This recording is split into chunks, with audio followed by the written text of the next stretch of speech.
Hello there, everybody. It's me, Garrett Kidney, the co-host of You've Got to Be Kidding Me on the Voices of Wrestling Podcasting Network. And I am Liam Jones, my full name, and I'm also a part of the Voices of Wrestling Podcasting Network as a co-host for You've Got to Be Kidding Me. We are a TNA history podcast that covers TNA 1 month at a time. We cover all the drama, all the matches, all the Vince Russo nonsense you could ever want in your life. Have you heard of TNA? I bet you have, but would it be funnier if two people made jokes over it the whole time? Probably. So if that sounds like fun to you, check it out on this very Voices of Wrestling Podcasting Network, and Liam will do bits and whatnot. Podcasting Network. Visit voicesofwrestling.com to hear the rest of our great podcasts, as well as show reviews, columns, opinions, and updates across the world of wrestling. What do you guys want to talk about? You are listening to the Flagship Podcast with your hosts, Joe Lanza. Stephanie Smile is like a white woman in a Mexican restaurant. Please, she just told the waitress, gracias. Hun, did you hear me? I got the corn tortillas. Right. Rich Craich. Jesus Christ, log off and go to work. What are you doing? And we are live on the Flagship Podcast. I am Rich. He is Joe. Joe, what's happening? How are you? I am Joe. Man, this is, we've now settled into this thing where when a wrestler dies, everybody in our Discord runs to the Discord and says, oh, I can't wait for Joe and Rich to do the obituary for this guy or whatever, you know, and it's one of those things that I talked about. I like doing it, but I'm also, there's like a lot of pressure to do it too, because it's like, oh man, I got to really bring the goods here because people now expect us. We just kind of started doing them at one point. I don't know why, because you have to. When somebody, you know, enormous in the wrestling world, or somebody with a fun story, or somebody that no one else is going to talk about passes away, we feel like we have a duty to get on here and talk about them and talk about their career, and people love those. I mean, the Ice Train one is something that people still talk about, you know, like, oh my God, you guys talked about Ice Train for like an hour and 10 minutes. And I was like, man, it's Ice Train, man, of course. You know, the gambler, that not even the right gambler passed away, the wrong gambler passed away. And we did a biography for the gambler that passed away, as well as the gambler that didn't pass away. So when that other gambler passed away, we're going to have to do it all over again, if and when he does. I shouldn't say if. I assume at some point WCW's Jobber the Gambler will pass away. But I like doing them, but I feel immense pressure doing them because it's like, oh, crap, now we got to bring the goods. People expect these now. It's now turned around where when a all-time sports figure passes away, the same thing happens now, where the Flagship, you know, Discord channel fills up with, oh man, I can't wait to hear Joe and Rich, you know, do the obituary for him. And now I feel even more pressure doing that. But this week we have to. You know, last week we did a Jerry West thing, talked a little bit about Bill Walton. Those are two all-time, you know, great NBA players. Jerry West, arguably one of the top 20. If you want to put him in the top 20, I think there's almost no question he'd be somewhere in there. You want to go top 10? Okay, now you can. But top 20, I think he's pretty comfortably in that mix. Bill Walton, maybe not necessarily that high of a rank, but at least a very prominent, very well-known basketball player for many, many years, and one of the all-time great college basketball players of all time. Very short NBA career due to injuries, but still an iconic figure in NBA history. Top 10 college basketball player of all time, yes. easy. Oh, easy. And had easy.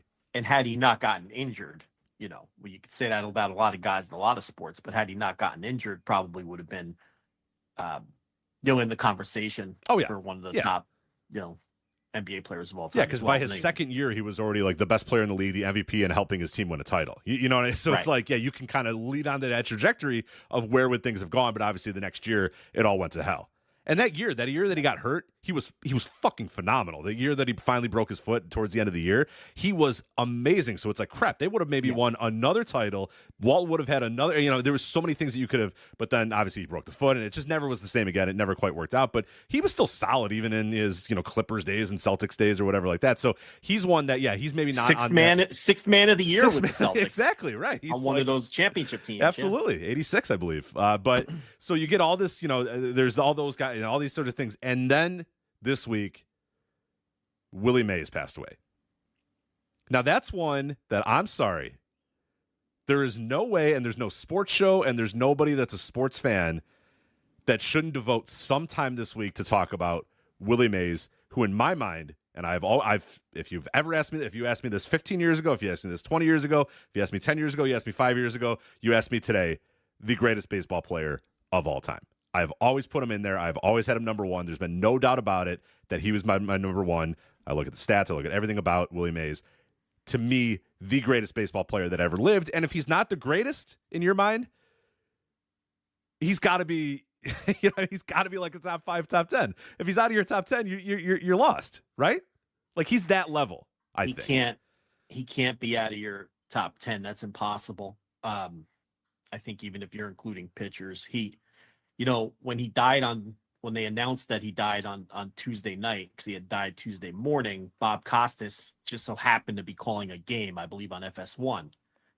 And Costas said on the air, he said, if the Baseball Hall of Fame were limited to 10 players, he'd be a shoo-in selection. Like, that's how great he was. Like, even if you limited it to 10, he'd have to be there. There's Babe Ruth, Willie Mays, Ty Cobb, Hank Aaron, Oscar Charleston, who I believe is the greatest Negro League player of all time. If you want to throw him in there. If you want to throw in Bonds, I'm not having that discussion, but if you want to throw Bonds in there, go ahead. That's it. That's the list. I mean, there's really no one else other than those 5 or 6 guys I just named that you could even consider for the greatest player of all time. In my mind, I'm going to take Ruth. I think Ruth was the most dominant player in the history of baseball. He was an even more dominant offensive player than steroid Bonds. I'll debate that with anyone, because Babe Ruth, there were years he was hitting more home runs than every other team in the league. I mean, and then you throw in the pitching, and, it's, I'll take Ruth. I'd have Mays second. In terms of the greatest players of all time. But Mays, look, he a true, in baseball, what they call a 5-tool player. Hit for power, run, fielding, and throwing arm. I mean, the ultimate 5-tool player, legendary figure. And look, maybe sometimes we go a little overboard with the sports talk. And I know we get a lot of international listeners, and I know some of the Europeans and international listeners get annoyed. The beauty of a podcast is you can slap fast forward, and bounce around if you're not interested in a topic. But Willie Mays, I think, is such an iconic figure. Again, this would be like Babe Ruth dying. How can you not address it?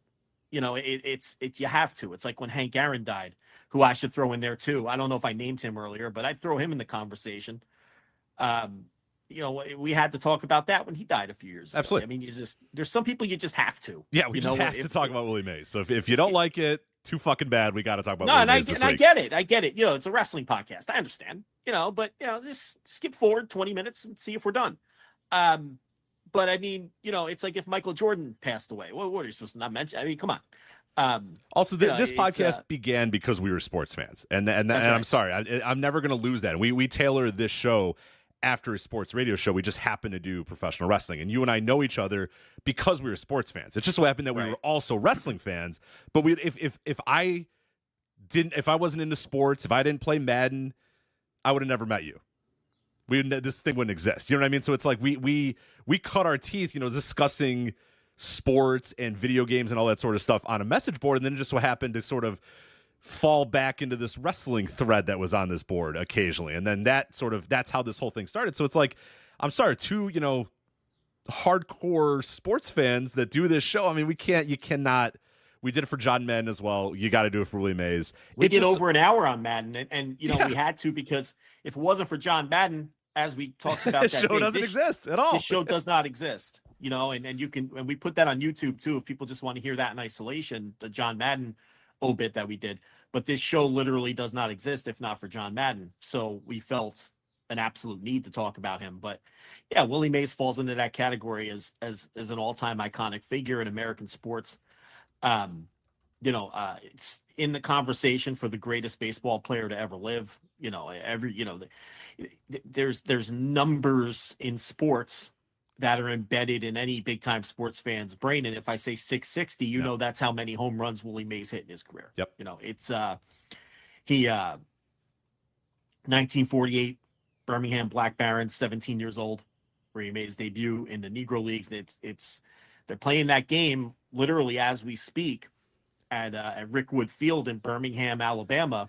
Major League Baseball had this planned for about a year, and they were hoping that Mays could be there as one of the original Birmingham Black Barons, the oldest functioning baseball stadium in America. Rich, I don't know if you saw this stat, blew my mind. 1/3 of all Hall of Fame players played a game in that stadium. Interesting. Wow. I mean, because it's housed minor league baseball, the Negro leagues, high school and college games for over 100 years.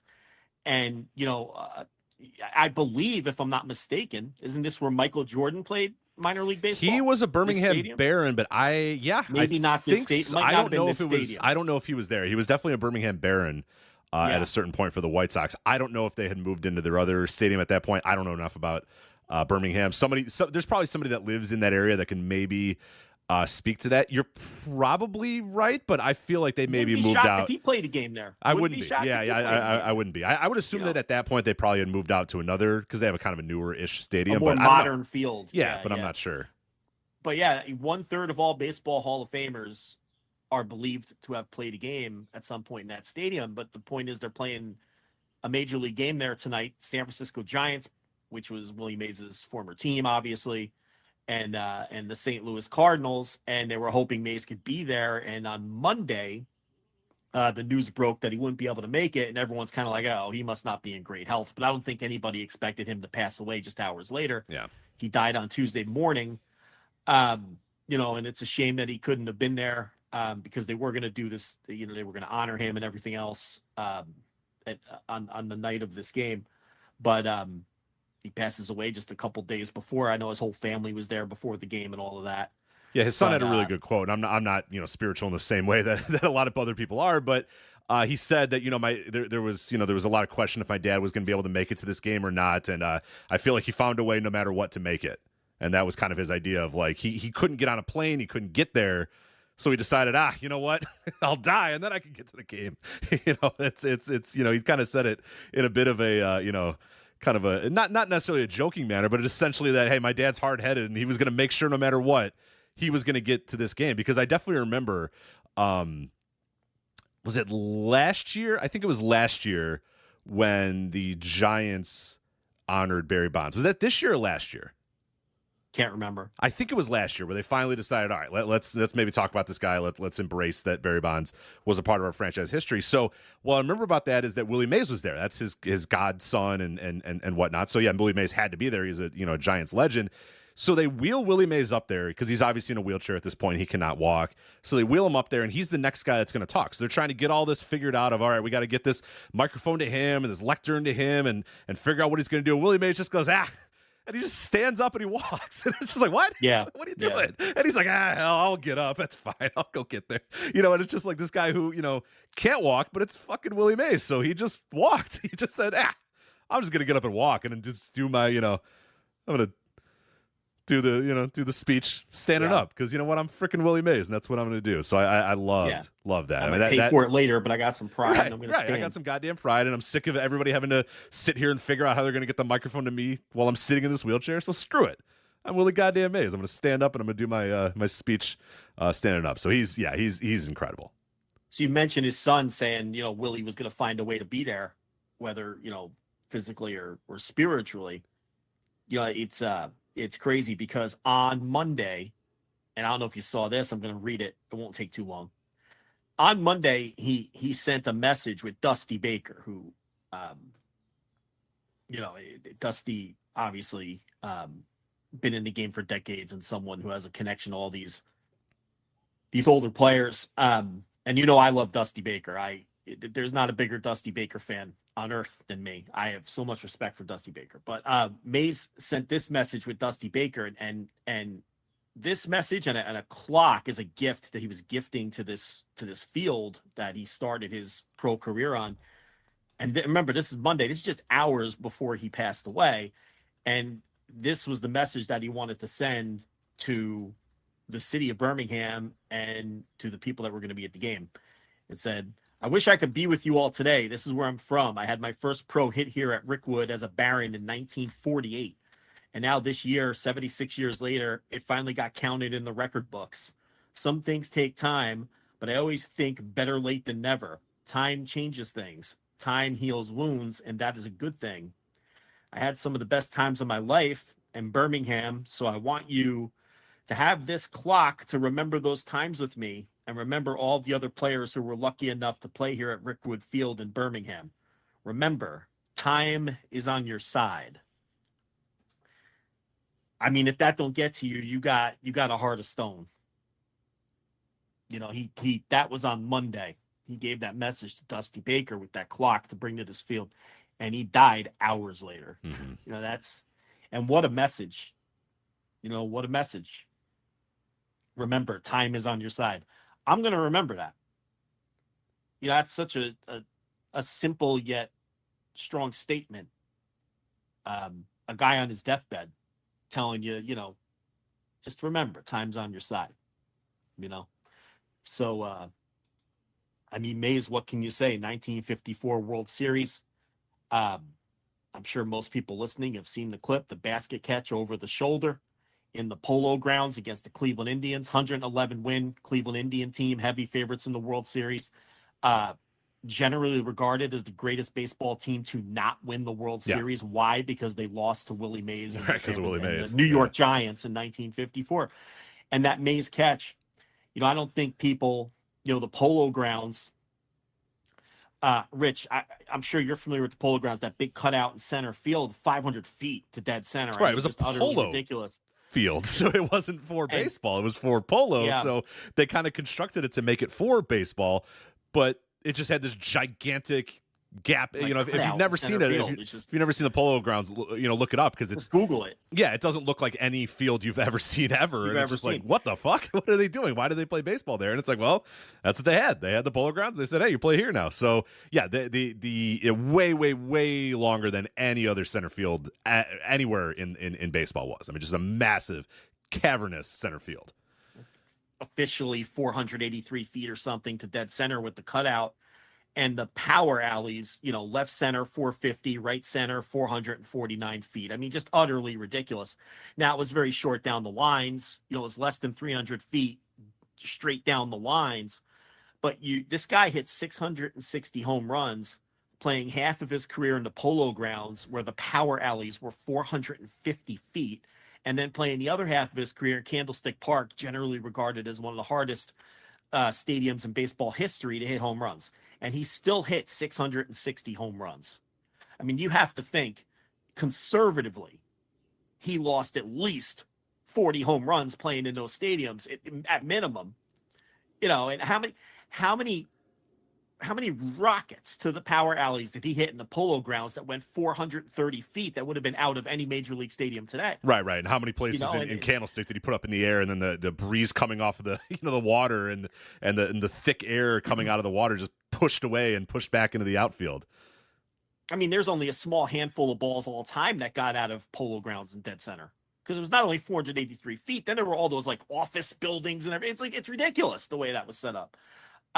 So who knows how many home runs he lost, but that iconic catch in the 1954 World Series is one of the most famous and iconic plays in baseball history. Any play you want to name. Babe Ruth calling his shot in the 1934 World Series against the Cubs. Reggie Jackson, who was just in guest commentary at that baseball game before he went on the air, his home run in the All-Star game in Tiger Stadium that landed on the roof, that hit like the HVAC. If it wasn't for like the HVAC setup they had up there, would have left the stadium.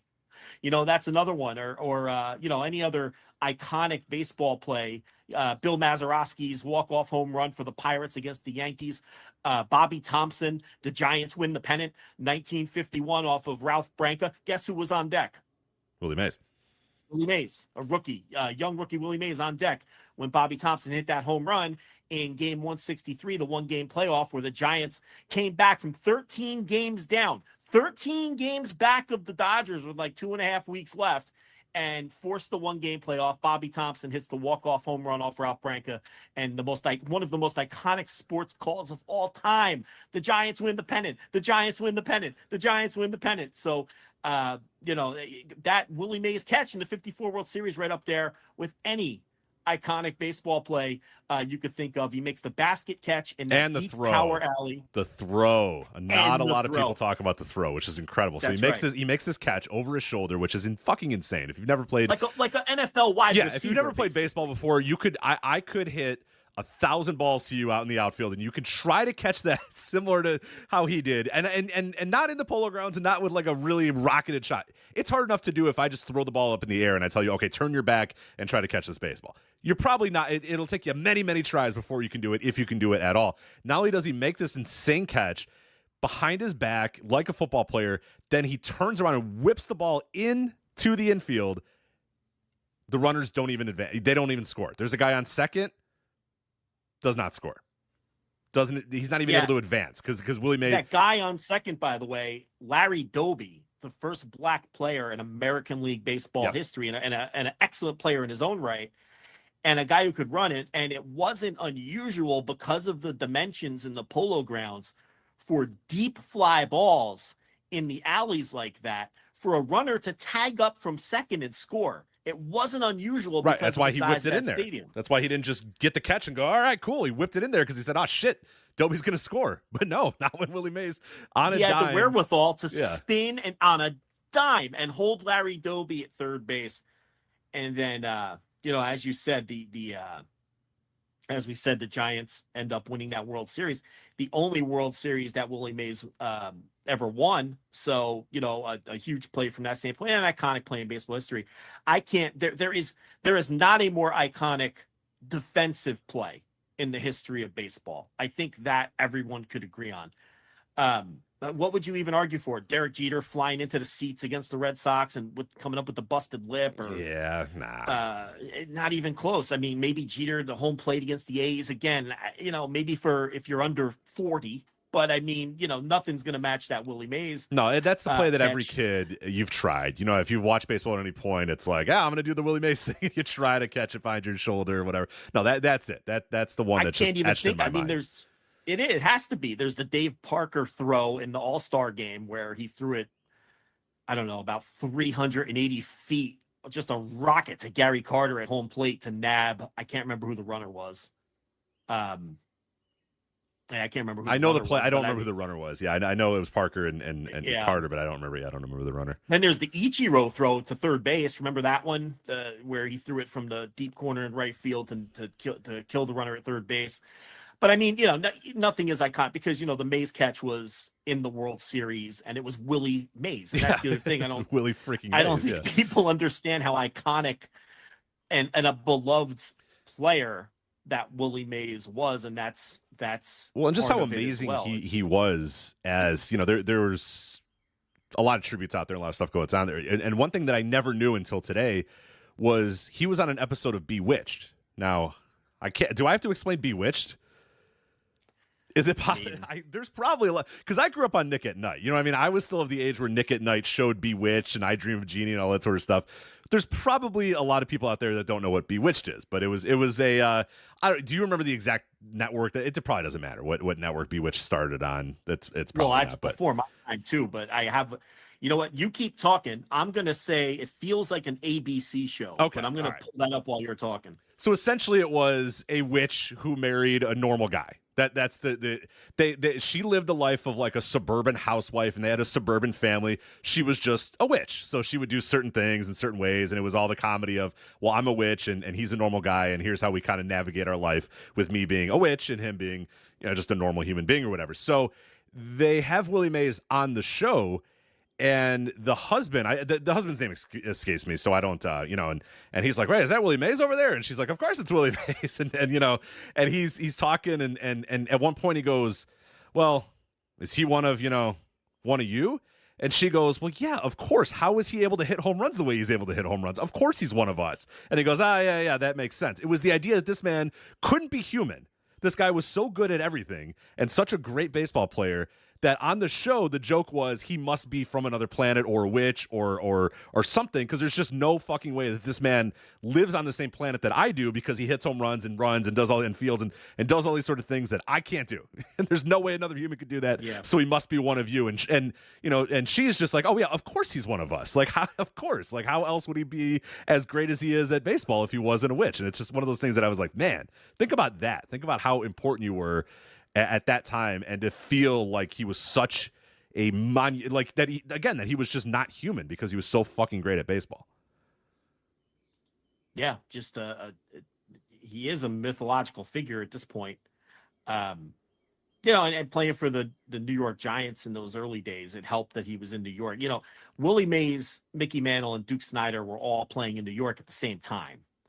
And what must have, like, you got to feel bad for Duke Snider. Here's a Hall of Fame player in his own right, and like, he couldn't even hold a candle to No. Mickey Mantle or Willie Mays.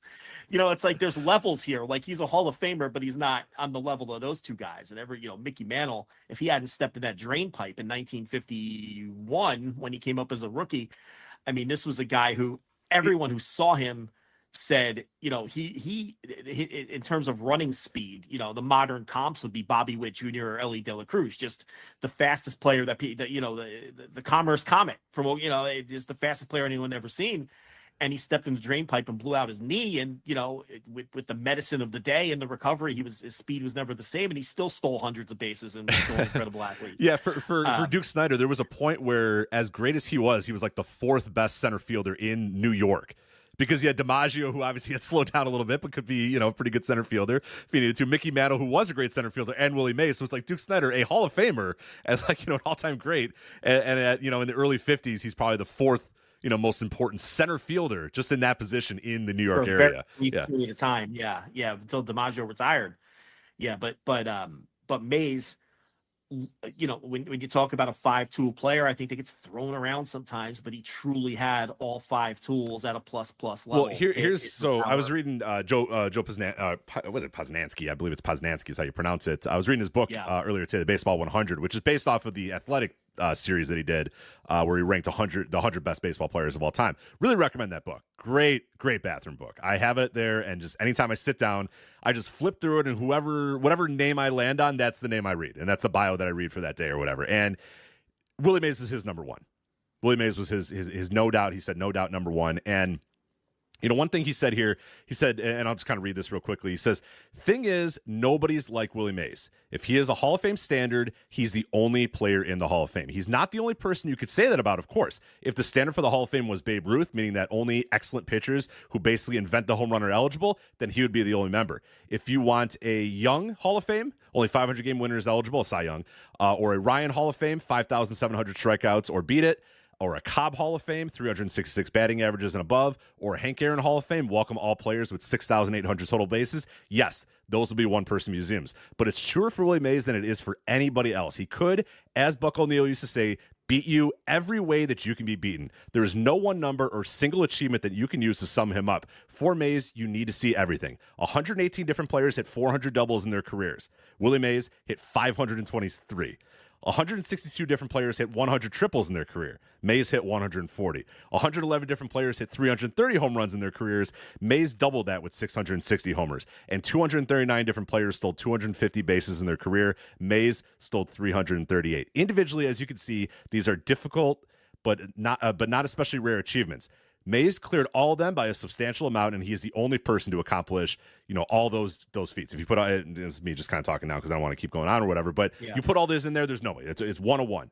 And it's like everything. Doubles, triples, homers, stolen bases, defense, average, on base, blocks, whatever you want, name it. Throw a thing out. Willie Mays is great at it. Throw out any aspect of playing, being a good guy, being flashy, being, it's not even that too. It's not even just that he was a great player, is that he was just Willie Mays. He understood the flair of the game. He had those hats. His hat flew off all the time. And everybody said, "Come on, Willie, all the time. Willie, you want a hat that fits?" And he goes, "Nah, I'm good." Because the idea was, I'm running so fast, my hat's falling off, or I'm doing this so fast, my hat's falling off. And it's like he could have just gotten a normal size hat, but why?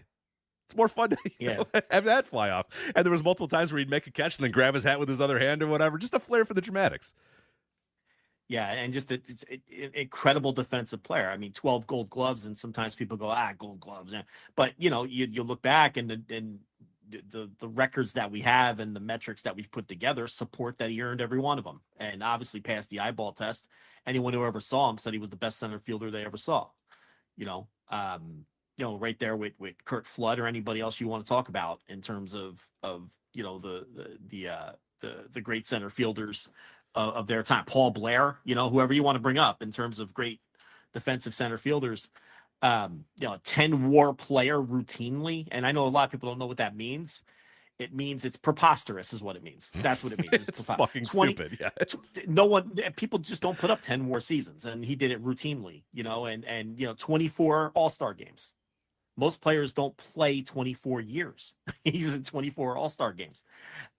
And remember, he missed a year and 3 quarters to the Korean War when he was 22 years old, and missed part of his age 21 season and his entire age 22 season to the war. 2 MVPs, a Rookie of the Year, won a World Series, 24-time All-Star, million Gold Gloves. He won a batting title. He won multiple home run crowns. He hit 50 home runs twice. There's not many people who have ever done that. He led the league in stolen bases 4 or 5 times, and he was an efficient base stealer.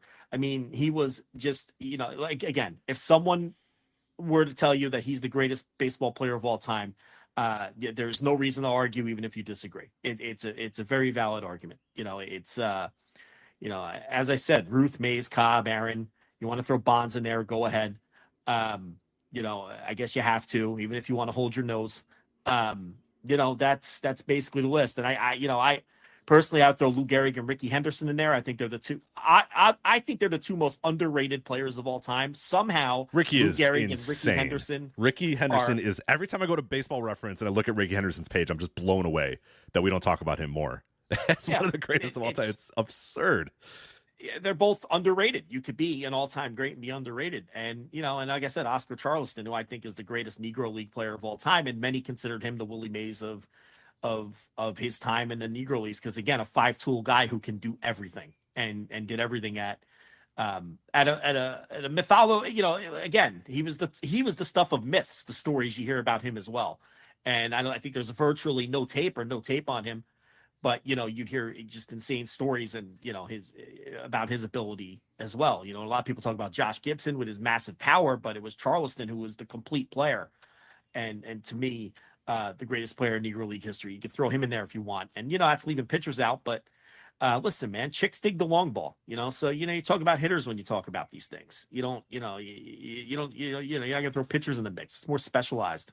But 93 years old. For Willie Mays, and really, there really aren't. He was, I would say that maybe Sandy Koufax, who again was a pitcher and came a little bit later because he's more the 60s, is probably the last of the true golden age of baseball all-time greats that we have left. Mm-hmm. He's real. I can't think of another one. I mean, there's some. That the 50s and the 60s, which is the golden era of baseball, they're all gone with the exception of Koufax at this point. And there's some guys who came in at the end and played through the 70s, but that's a different era to me. If your peak was in the 70s, that's not the same era. But Willie Mays, dead at the age of 93. So there you go. So sorry, we for those that came here for the wrestling talk, sorry you had to deal with that, but you know what? Hopefully you learned something and maybe gain an appreciation, and maybe you'll jump onto YouTube or something like that and look at some clips or read something about Willie Mays. There's a lot there, and just an important guy and an important figure in American history as well. Not necessarily just from the baseball standpoint. Obviously, believe he was. I don't know the exact number, but I think he was somewhere between 3 and 5. I mean, he was of black players in Major League Baseball. Obviously, it was Jackie Robinson. Then it was Larry Doby. I don't know if he was number 3, but I thought he was pretty close. That I don't know. Thereafter, if I remember correctly, he's pretty. Worked that out. It was 1951. Yeah, a lot of teams a little slow, to add guys. Slow. Yeah, a lot of them were slow. I think it was maybe it wasn't that he was that. It was that only 3 teams had players that could be when he started, but then by the time he left, because he played for so long, everybody obviously by that point had, because he had endured so long. But yeah, I think that might be the fact. I forget exactly what it was, but played an important role of that. I know Joe Sheehan wrote in his newsletter today or yesterday that Willie Mays was the first black player that it felt like America fully embraced, where Jackie Robinson obviously had a ton of shit. There was a petition to get him off the team, and the manager had to say, "Fuck off, everybody. He's staying. There's a lot more dudes coming, so get used to it, because he's great, and there's a lot of really great guys in the Negro Leagues that we're going to start bringing up, because we're going to start winning championships with these guys." And he was absolutely right, and he definitely, with Roy Campanella and Jackie and all those guys, it's like, yeah, no.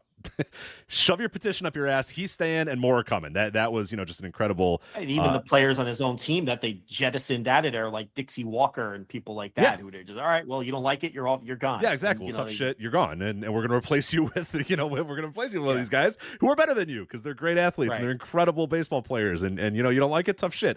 So Jackie obviously had that. Larry Doby had a little bit of that as well, being the first, in the American League. So there was a lot of, and Willie comes, and it's just like, no, you can't really hate the guy. It's like maybe it's a matter of that there were a couple of guys that came before him and kind of, ripped that Band-Aid off or whatever. But I think it was just that Willie Mays was just so undeniable and so great that and such an important figure that it was like, crap, man.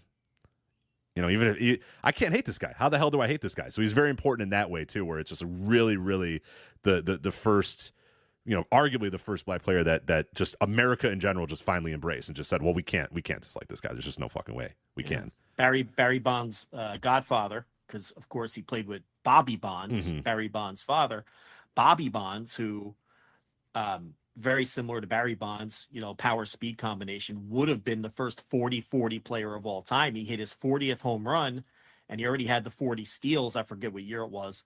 And then the game got rained out before the 5th inning, and they never replayed they just canceled the game. So he would have been the first 40-40 player decades, or about 2 decades before Jose Canseco did it. Maybe about 15 years before Canseco did it. But he lost it because of a rainout. Willie Mays played on those San Francisco Giant teams. He had the New York Giant teams in the 50s where he won the World Series, and that was one set of Giant. And then later in the 60s, he played with Bobby Bonds, was the right fielder. Mays played center, and Willie McCovey came up a few years after Mays, and those were competitive Giant teams that can never really get over the top. Those Candlestick Park Giant teams, Juan Marichal, Hall of Fame pitcher, and those 3 guys as the prime offensive players. They had some good teams, but they were never able to win a World Series. But yeah, as a result of playing with Bobby Bonds all those years, he ended up being Barry Bonds' godfather. So there's a million connections there, and that was a big reason why Barry Bonds, when he left the Pirates in free agency, chose the Giants, because of the connection with his father and the connection with Willie Mays. So there's that tie-in as well. Absolutely. So there you go. That is Willie Mays.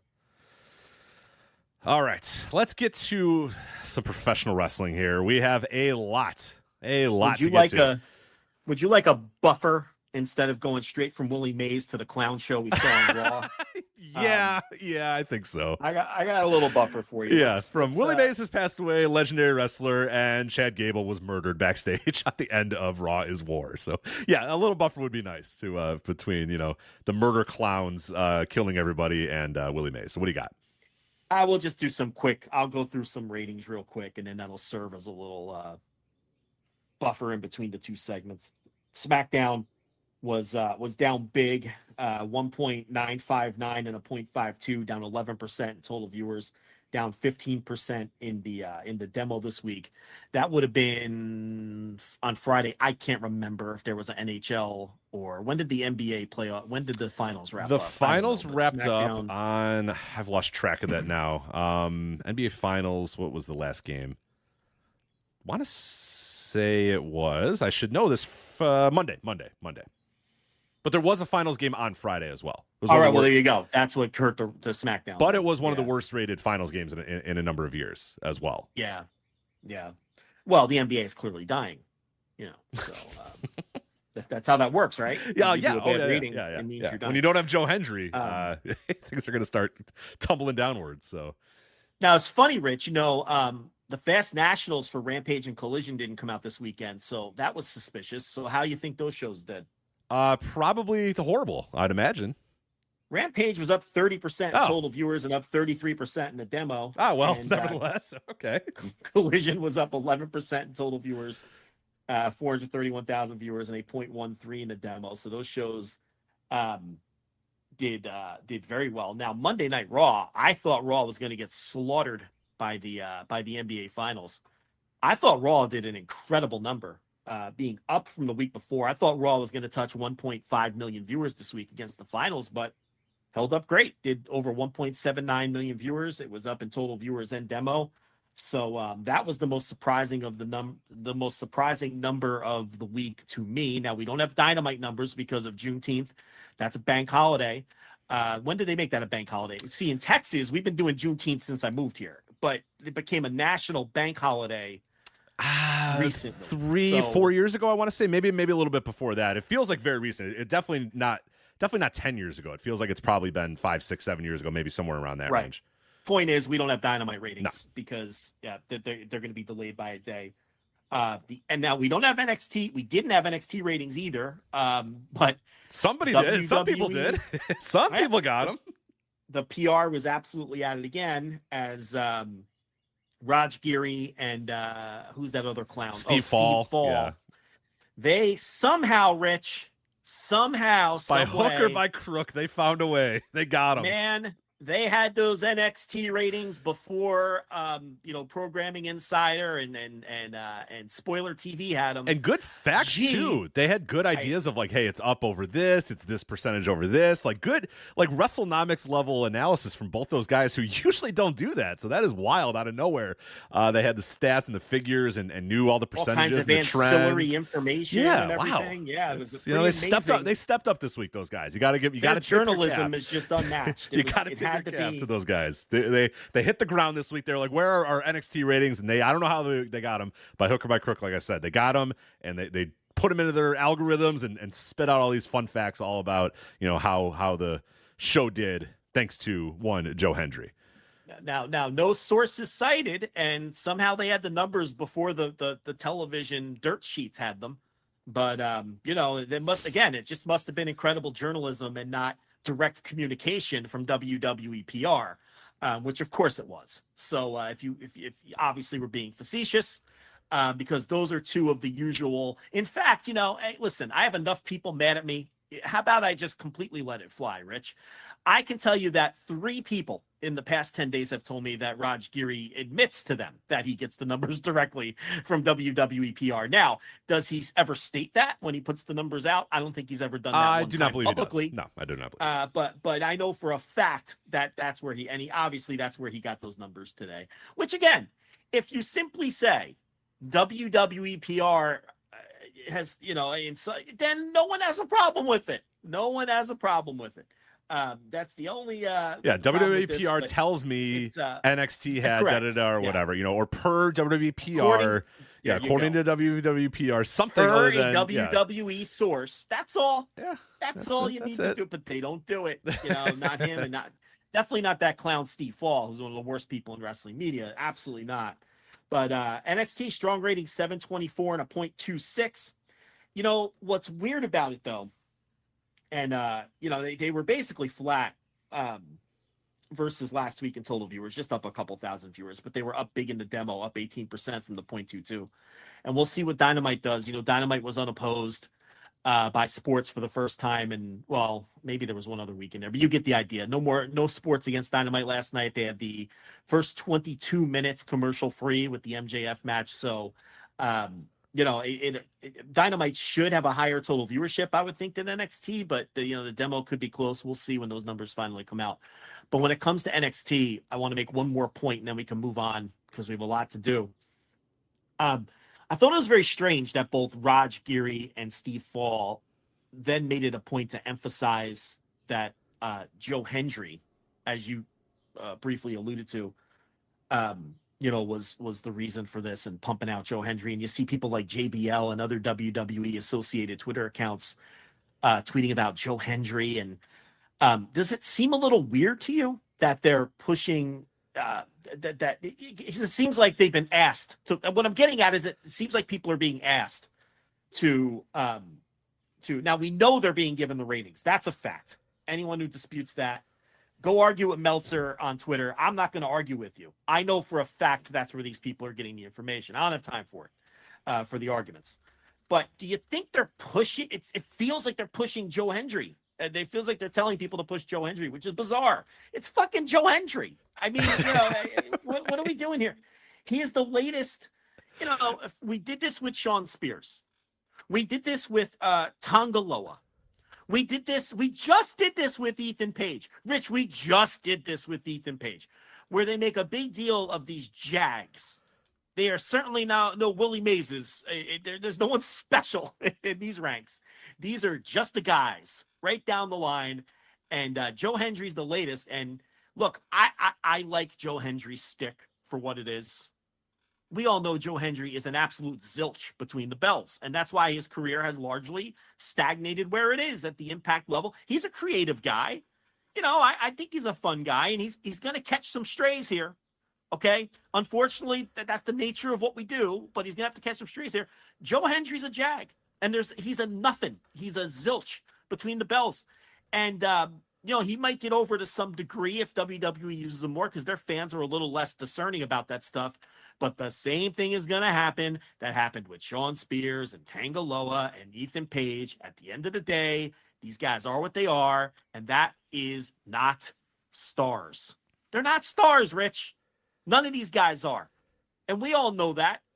And it's just we're repeating this again where these WWE fans have never watched a minute of these people, right? And they get all excited about them. Or in this case, reporters have probably never watched a minute of this either because you mentioned Steve Fall, and I decided a little bit earlier to look at Steve Fall and how much Joe Hendry discussion he had prior to him appearing on NXT television. I will tell you, Joe. Now that's some journalism. Right? That is fucking journalism. So the first time that Steve Fall ever mentioned Joe Hendry at all in his Twitter account ever was June 18th when he says, I believe, when WWE at WWE said, say his name and he appears, Joe Hendry is here for the Battle Royal. Steve Fall says, I believe, as he replied. Then 3 hours ago, he Joe Hendry's little catchphrase, I believe in Joe Hendry. That's what that's a reference to. Yeah. Wrestle Talk talked about they were quoting some Dave Meltzer thing, something. So whatever, you know what we're gonna get here. 3 hours ago, right. Steve Fall says Meltzer doesn't understand now that there is a spotlight on Joe Hendry. If he was tossed out 10th, who would care? Plus, backstage, he got in HBK's face. So 3 hours ago, he talked about Joe Hendry. That's referring to Joe Hendry promptly getting thrown out of the Battle Royal immediately. Yeah. Then he quote tweeted his own tweet from 3 hours ago saying, I believe in Joe Hendry and believe in the WWE NXT demos. NXT way up in the demos. P2 plus up 1%. 18 to 49 up 20% and number one on cable. 18 to 34 up 30% and number one on cable. Then he quote tweeted that 2 hours later. It's a correction. 18 to 49 is even higher. Up 20% and number one on cable. Joe Hendry is the demo god. Then they're all doing it, and it's weird. It's bizarre. So I have my timeline a little. So June 18th, he said, listen to that pot for Joe Hendry. But essentially, the only time this guy's talking about Joe Hendry is from June 18th on. So when he appears on NXT to today. Never talked about his impact. Never talked about anything on Bound for Glory. Wasn't there talking about him on Bound for Glory and this series? Nothing. Never a mention. I just wrestled a pay-per-view match this week. Not a mention of Against All Odds. Nothing. It is the Joe Hendry NXT. That is all it seems that this man cares about. But he really, really cares about Joe Hendry this week. So there you go. And just like Raj Geary, chalking it up to Joe Hendry, it feels like this part I can't prove. The ratings I can, without question, I'd stake my life on it. But it feels like they're being instructed to, for whatever reason, to just push, the same way when we were inundated with the Ethan Page and now what's going on with Ethan Page? You can't find it. No one cares about Ethan Page anymore because we saw the pay-per-view and their fans were like, oh, okay, maybe everybody was right about Ethan Page. He's just a total zilch. Oh, you wanted to ask about Raj Giri too, Joe? Oh, you didn't. But the only time Raj Giri has ever mentioned Joe Hendry ever was a quote tweet of his own release of the NXT demo numbers. And he says, quote tweet, "You've got to think now that Sean believes in @Joe Hendry." Right, with a gif of Joe Hendry. Do you think did Raj Giri ever say how are WWE fans supposed to know who Joe Hendry is without a video package and an explanation? Did he ever go down that like he does for every single person who debuts in AEW? Did Raj Giri do that? Not that I could tell. No? Not that I could tell. Don't think so. Okay. Maybe if he said, "Who is this guy?" Like I only looked at. I just looked at his. I'd searched his Twitter account for Joe Hendry. Maybe he said, "Who is this guy? What's going on?" Like I don't want to go all the way through his entire Twitter feed to figure that out.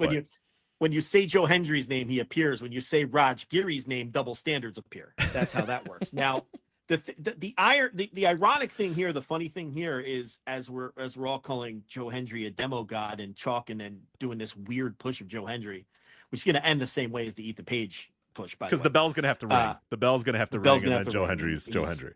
And again, Joe Hendry's catching strays. I like Joe Hendry. But, I do too. I feel bad, but it's just like a guy. He's just a guy. Look, we got to do this. If we're talking this, or if we're talking about this guy as a fucking, we're calling him a demo god. No, I'm sorry. We got to call him like you know what, sorry, Rich? Joe. It's funny you say that.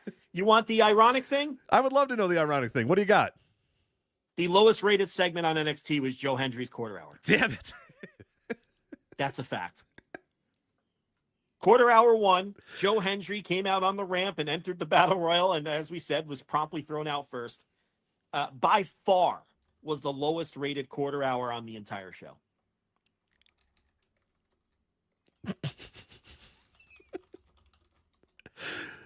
I'm doing the dance. I'm doing the dance and the clap anyway, so I'm just going to decide that, you know what, screw it. I'm just going to let that sit there. Yeah, all right.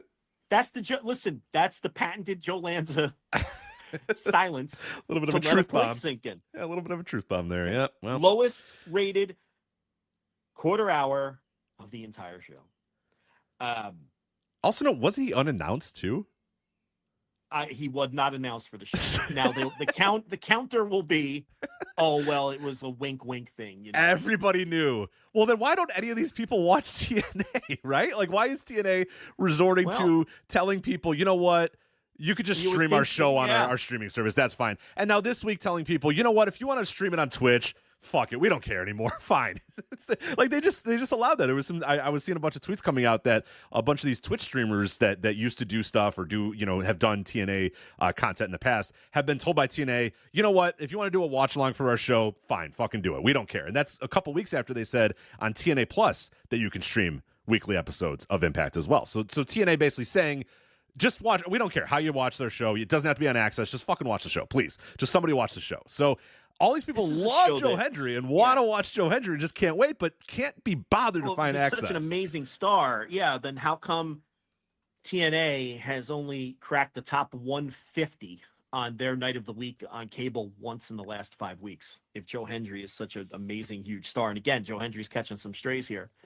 But it's bizarre and it's weird and it's obviously it just feels like something that's being pushed to be pushed, and it's very strange. But yeah, you can't even make it up. It's just so perfect that he his quarter hour did a 0.23 and the show did a 0.26.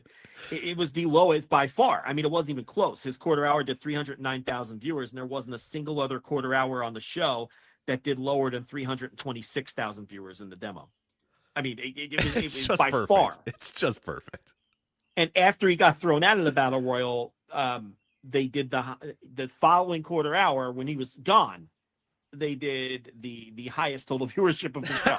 I mean, you just can't, Rich. You can't set up a segment better than the reality that happens when the quarter hours drop. And look, and that means virtually nothing. Right? In reality, we're just having fun. None of that means anything. It's just more happenstance, probably more than anything else. But we all know that Joe Hendry isn't any kind of difference maker or star. We all know that, okay? And these people who have never seen him wrestle, which includes the pundits who are pushing him all of a sudden, who have never spoken about him before in their lives, are going to find it out quickly too. I mean, Ethan Page is Nick Bockwinkel compared to this guy. Yes. I mean, he's just right. I mean, Ethan Page is like a perfectly average pro wrestler, right? I think that's fair. Joe Hendry is a bad pro wrestler. Like, he's not good. Also like 36 years old. So it's like, I saw, a lot of people being like, oh man, this guy's going to really do some, he could do some real great things on, the guy's 36. He's been around for a very long time. It's, I don't know. He's a fun meme prelim wrestler. Right. And I like it. I like I said, I hate that we're dogging on this guy. I kind of think he made the most of his career. His career was kind of going nowhere, and he, kind of found this little niche, and yeah, it's great. Yeah. It's more power to him, and I'm very happy for him. But yeah, the bell's going to have to ring at some point. And then this is a guy who, when the UK was humming, when Europe was humming, he didn't get booked anywhere. He didn't get booked in Progress or Rev Pro or WXW as like a full-time. Yeah, he was doing What Culture a lot, and those, he was doing that level of ICW. He wasn't getting, you know what I mean? When they tried to gut the scene for NXT UK, do you think they called him? They didn't even hire him. They hired everybody. They hired everybody. Rich, they hired T-Bone. T-Bone. They did hire T-Bone. They hired T-Bone. Maybe, you know what? Maybe we should T-Bone. give some credit to Joe Hendry. Maybe Joe Hendry was like Osprey and told him to shove that contract up their ass. He knows what's going on around here. I'm not doing this. Maybe but he did. I tend to think. I tend to not think that, but I just have to at least, maybe. They hired 175 people and he didn't make the cut. Much like TNA, he didn't make the top 150, Rich. They didn't hire the guy. I mean, he just. So I don't know. And again, I like his shtick. It's say his name and he appears. Yep. I believe in Joe Hendry. Listen, you know what I hate about? I'm going to tell you something that bugs me about Joe Hendry. I know what it is, and once I noticed it one time too, and it destroyed it. Now so you can't unsee it. So destroy Joe Hendry for everybody else now. I'm going to destroy Joe Hendry. Anyone who enjoys Joe Hendry. Next time you see him, if you're one of the 60,000 people that watch TNA next week, or TNA's catching some strays here too, they don't deserve this. But if you're one of the people who watch TNA next week, or he pops up in NXT again to get thrown out of a battle royal in 30 seconds, when they play his entrance video, you will when they do the part where it says I believe in Joe Hendry, and then he claps. His clapping on the entrance video is not synced up with the audio, and it drives me insane every time. I'm like, when are they going to sync up the claps with the audio? And they're just a little off, and it's very annoying. Just a little. Because you watch and you're like, oh, no, it's off. It's off. Like, because you're thinking, oh, maybe it's just once. I remember you mentioned this months ago, and I saw it when I was live, I think at a TNA show, and I remember seeing it, and it just now every time I just get irrationally annoyed, and I watch it every time to think, this is the time.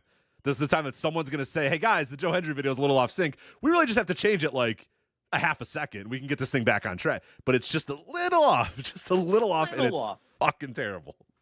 Like, it neither needs to be synced up or way off. But unfortunately, it's a little off. And it bothers the shit out of me. Now, look, in all seriousness, if Joe Hendry is going to get over big, it would be in NXT. That's like the place for him to be. I will say that.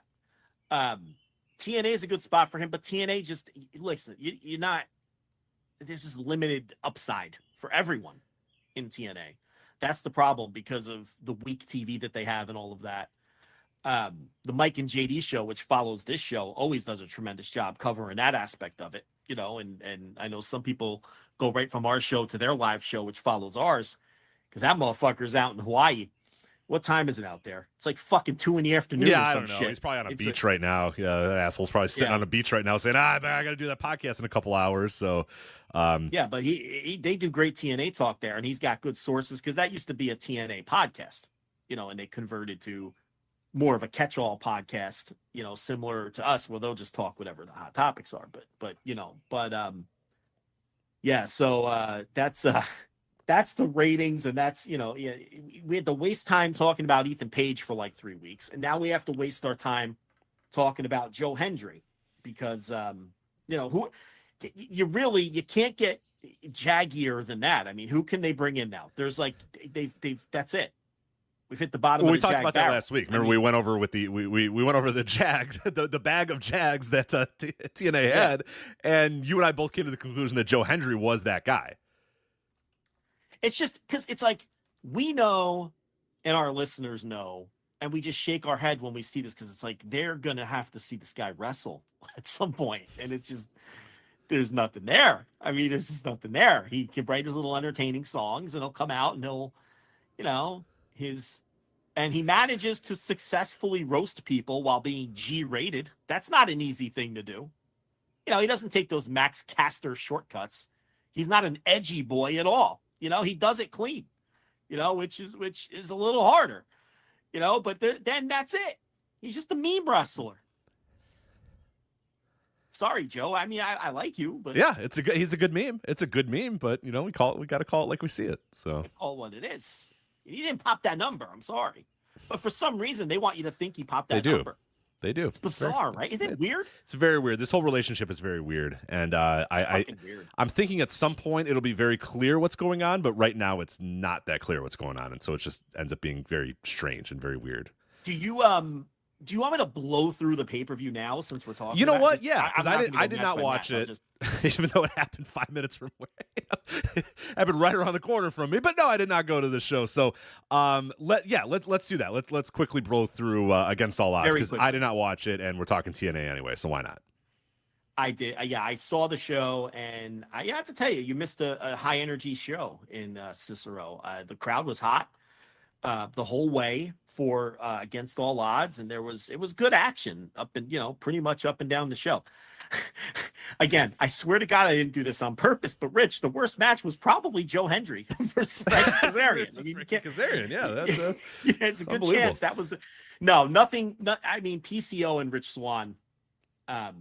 Rich Swann is aligned with AJ Francis now, and they brought out PCO. That was pretty bad. That was probably who put that on a sheet and said, "Yeah, there we go." PCO and Rich Swann. That's two people that can work, but never want. I don't think I ever want to see them work together. And I think PCO is. You think it's over? Rich. Yeah, I think it's over. I think we're done. I've seen enough with the PCO, but there was. I will say this. AJ Francis did not, I can happily report, use but you paid top dollar to see me. He didn't use that line this time. So for the first time I've seen him in a long time, he did not use that same old stale line that he uses when he gets booed at all of these shows. By the way, someone sent me, someone who was one of the 11 patrons to an indie show last week, sent me photographic evidence that there was an indie show with Top Dollar on the bill that drew 11 fans, including the person who sent me the pictures. So I meant to get a follow-up on that to see what show it was and everything, but I do have the pictures. Maybe we'll talk about it, or probably never will. Anyway, this Against All Odds show, Mike Santana and Steve Macklin over the Rascals was a hot opener. Was it the best match on the show? Might have been the best match. No, the best match on the show, Rich, was Mustafa Ali over Trent Seven for the X Division title. That was the best Mustafa Ali match that I've seen since he left WWE, because he's always a little underwhelming. Energized by being in Chicago, you think? Maybe it could have been because and you look, Trent Seven, he takes a lot of shit. I know he was a sellout, and that's part of it. People hate that fucking guy, right? But I think, I got to be honest. I think he's a solid as fuck worker. Oh, I love his work. I've always really liked his work. And I don't have this visceral hatred of him like these other people do.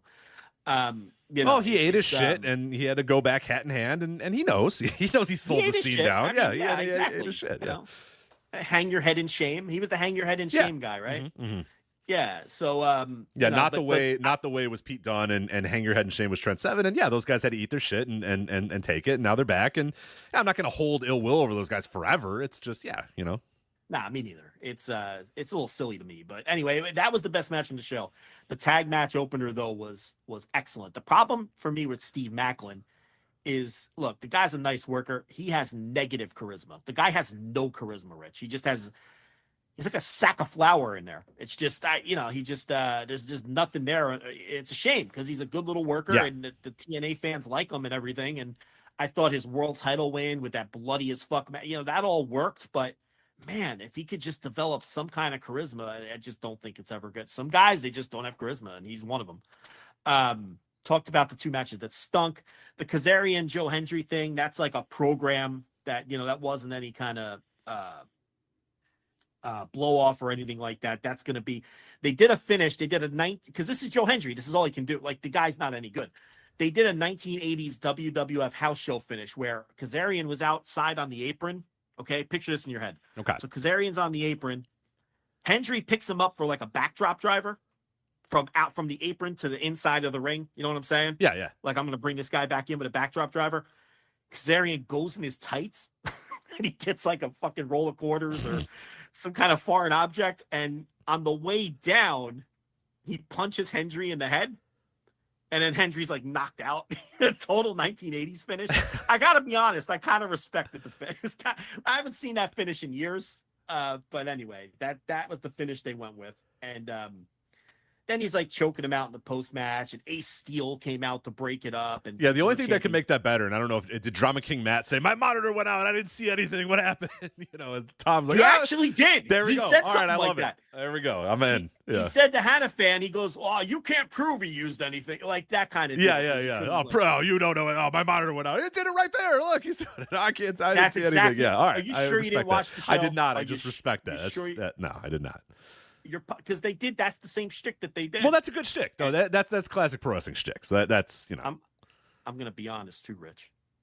I think this was a little Jerry Lawler invisible foreign object. I don't think he had anything. Oh, really? This is real pro wrestling we're talking here, man. He went in those tights and he came out with a balled up fist. The implication that something was it, but I think this was classic worker. I don't know. Wow. All right, that's big. That's big. Jerry Lawler in the Mid-South Coliseum. Stop. Going in the tights. Come on. Digging into the tights, but the invisible. Sometimes he'd have the chain, right? He'd wrap that chain around his fist. But sometimes it's like I guess he would forget the chain in the back. So fuck it. I just have an invisible. I'll just ball my fist up, hit the guy, and reach back in my tights. They'll got it. That's right. They'll think I have a blackjack in my hand or something. These yokels in Memphis. So that was the finish there, and Ace Steel came out, and of course they were chanting "Bite him" at Ace Steel. So it looks like Ace Steel is gonna. I don't know what the follow up's gonna be. It seemed like they were building some kind of match between Kazarian and Ace Steel, but I guess we'll see. And then the rest of the show was Eddie Edwards did not turn into a werewolf. Okay, so that was just in his mind, right? Is that what people said? That was just in his vision or mind? Or... I don't know. I don't know. Okay. Listen, I guess we're going to get into the fucking Wyatt bullshit next, but I don't know why pro wrestling can't just be pro wrestling anymore. That confuses me. Fuck. Yeah. But Eddie Edwards and Brian Myers did defeat the Nemeths when Dirty Dango turned on the Nemeths. Oh, no. He turned on the Nemeths. So, say it ain't so. I can't believe it. Is Nick Nemeth, not Nick, is Ryan Nemeth gone from AEW? I don't even know. I guess he has to be, right? One of the Freakazoids will tell us in the chat, but he's like a regular tag team with his brother here. And the back end of the show was all good action.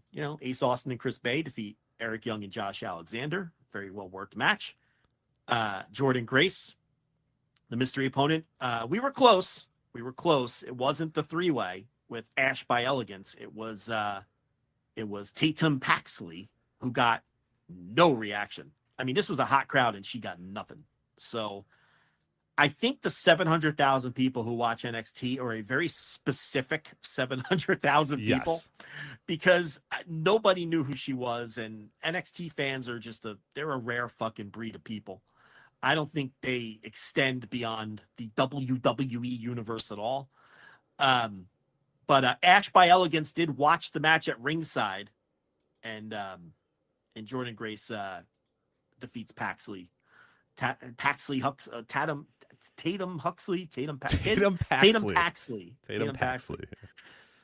Not Saxton Huxley. It's not Saxton Huxley, different person. Who also, by the way, got a NXT UK deal, and Joe Hendry did not. And also of Noah fame.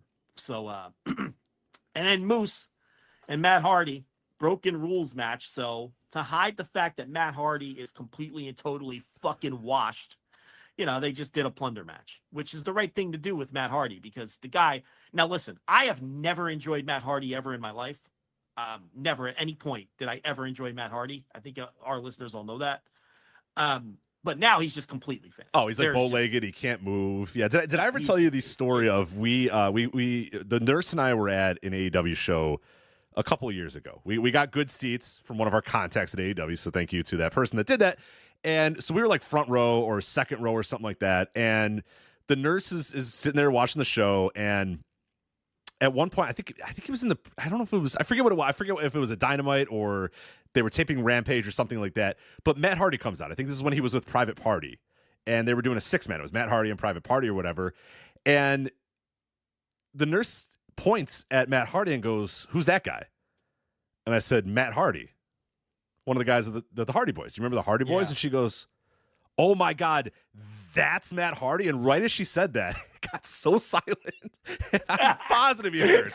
She goes, "That guy is Matt Hardy. That's what Matt Hardy looks like now." And I was like, "Oh man, That's great. It's so good." Because we were like second row. It's Rampage, or something, it's quiet or whatever. And because I know that because like a guy who was like 9 seats away just goes, I just kind of laughing as Matt Hardy's like trying to put his size 2 his boy's medium shirt that he's still wearing. He tries to put it over his gut or whatever. And I'm like, oh God, yeah. But I love that. She's like, "That's what Matt Hardy looks like now? Oh my God." And I was like, yeah, that's Matt Hardy. As he's, walking bow-legged down to the ring and stuff. It's just can't move, can't walk. It's whatever. Yeah. No, he's no good. So, and then, so there it's all plundery, and then the music hits. Boom, boom, boom, boom, boom. Jeff Hardy comes out, and of course he has to do his little fucking dance. I'm doing it. Are you doing it? I'm doing it. I'm doing it. He's doing his little dance. Yeah, doing the fucking hand gestures, doing his little dance while his brother's getting fucking mauled.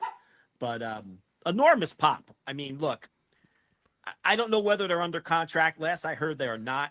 It's probably a per appearance deal. But listen, TNA may as well use these guys. Absolutely. Absolutely. Why not? They're going to be over in any building they're in. Can't hurt, might help. Probably won't help, but definitely can't hurt. So why not? And I know last week, Impact finally cracked the top 150 for the first time in like a month or something. And people were attributing that to the Hardys. I mean, who knows? The show did 93,000 viewers, somewhere in that range. I might be off by a couple thousand, but it was under 100. And a .02. And it came in at like 127. And the thing about that is, I know Mike Johnson have reported that as the highest Impact numbers in weeks, but that isn't necessarily true, because it's entirely possible that one of the weeks they were out of the top 150 that they did a higher number than that. It just right. It was where they were ranked. Different. Where they were ranked, yeah. And unless you did some serious journalism digging to find out what numbers they did when they were out of the 150, which I don't even think Thurston is digging that deep. And that guy, and certainly not Mike Johnson. What happened was one of Mike Johnson's TNA guys sent him that, and he fucking posted it. So, now my point is, do you attribute that to the Hardys? I don't know. I mean, who knows? The numbers are so small. Yeah, we're talking fractions. Yeah, we're talking fractions here. We're talking such minor little numbers and movement stuff. A lot of the time. I mean, you look at that top 150 chart, and a lot of times, like the final 37 shows will all be a .02, and it's like, well, when does it? Or are they all a .01? And it's like any given week, and it's like, it's all within the margin of error at that point, in terms of, because the viewership in the demo, you're talking, some of these shows are doing 10, 12,000 viewers in the demo, and to get that point, it's just, and at that point, the Nielsen numbers, which aren't super reliable to begin with, become insanely, wildly unreliable and prone to margin of error and everything. So who knows? Maybe it was the Hardys that bumped them up slightly out of their usual range, maybe, because we don't know what their usual range is, because no one has reported their numbers. But it's good for them for being number 127 last week. Maybe it was the Hardys, who knows? Maybe it was demo god Joe Hendry, who can tell? But that was against all odds. Quick review of the goings on there with that show. All right, let's get to the other stuff we want to talk about today. We're going to talk about Noah Grand Ship 2024 in Yokohama, as well as a big announcement that they made. Well, I watched it, so I watched most of it, so I can talk about that. So you're good. And then you got Styles and Marufuji, one of the big announcements there. So New Japan Soul. New Japan had a show called Soul last week. They did announce the G1 blocks during that show, so we'll talk about that. TripleMania Tijuana, one of the fake TripleManias, one of the many fake TripleManias, and this was maybe the fakest of all the TripleManias, man. TripleMania Tijuana. Then we had Clash at the Castle, Scotland. We will talk about that, but of course, we need to begin our earnest discussion of the Wyatt Sick6 and their fucking absolutely ridiculous debut they had on Raw. This just unfathomably terrible wrestling segment, a segment that I think less of you if you liked it. I know I have friends that probably liked it, and they're not even texting me to ask what I think, because I know they know that I hated it, and that it is the furthest thing I want from professional wrestling ever is this shit. So for those that didn't see it, I'll run it down real quick. You should do yourself a favor and watch it, though. I do think you should watch it just to see what it is, because I don't know if our words can properly describe how fucking ridiculous this entire thing was. So Yeet Uso is yeeting, and then we hear, dun-dun, we're here, and then the lights go out. Well, he qualified for Money in the Bank. He did qualify to become Mr. Money in the Bank, yes. Yeet Uso. He won a menage a trois it was against a menage a trois, yeah. Rey Mysterio and Finn Balor. So sure. So then you have Yeet Uso yeeting. Then you get, so the lights go out. Everybody puts their little phone cameras up. The Fireflies, Joe, weren't they called the Fireflies back in the day? That's probably why I called them. And then we just hear dink, dink, dink. We hear this like just droning on drum that goes on for the next 8 minutes as slowly but surely a bunch of smoke fills the backstage area. Nikki Cross, no longer Nikki ASH, superhero in training or whatever the fuck that thing was. Nikki Cross is crawling and the crowd goes, yeah, because they really haven't seen Nikki Cross. Okay, cool. Then, the camera pans and then we see some fucking bunny with a mallet that says help on it. And the crowd goes, yeah. Then a little bit of a holy shit chant starts. And I'm just like, okay, here we go. All the time, while this is all going on, boom, boom, boom. You're just hearing this drum. Then we see some fucking rabbit or something like that. I guess there was another person. I don't know. Then we start going backstage and we see the gorilla position and all the, there's short circuiting televisions or, the whole television is short circuiting. Everywhere is filled with smoke. I don't know why everything's smoky. Everything's smoke. And by the way, no matter, and I'm not cutting you off, but no matter what please cut me off. No matter what anybody tells you, the way it was like high school theater level production. It was so embarrassing. Yeah, but anyway. Yeah, I'm trying to think of what high school theater production this was. Like, what's a... Well, these people, these WWE fans would have you believe it was like Citizen Kane, but it was like... because they love the tracking shots. That's a new thing now, because it was done in like one shot. Yeah. And they're like, all these tracking filmed, shots. It's one shot. It's like, just because Kevin Dunn isn't cutting 6,000 times doesn't make it good. Just because a camera stays steady for 3 minutes does not mean it's like art and cinema. It's like, fucking watch a movie, watch a TV show, watch something, watch anything. I'm begging you, people, watch anything. You get these goofy effects. Yeah, so we got there's smoke everywhere. There's goofy effects. Your dry ice smoke so everywhere. Smoke. There's so much corny. smoke. Yeah. And so they go to gorilla position. The lights are flickering and the monitors are going. Zzz, zzz, zzz. It's basically a haunted house. You're basically at the worst haunted house you've ever been to. It's just like, you paid $86 and waited like for an hour. And now you're going to this stupid haunted house.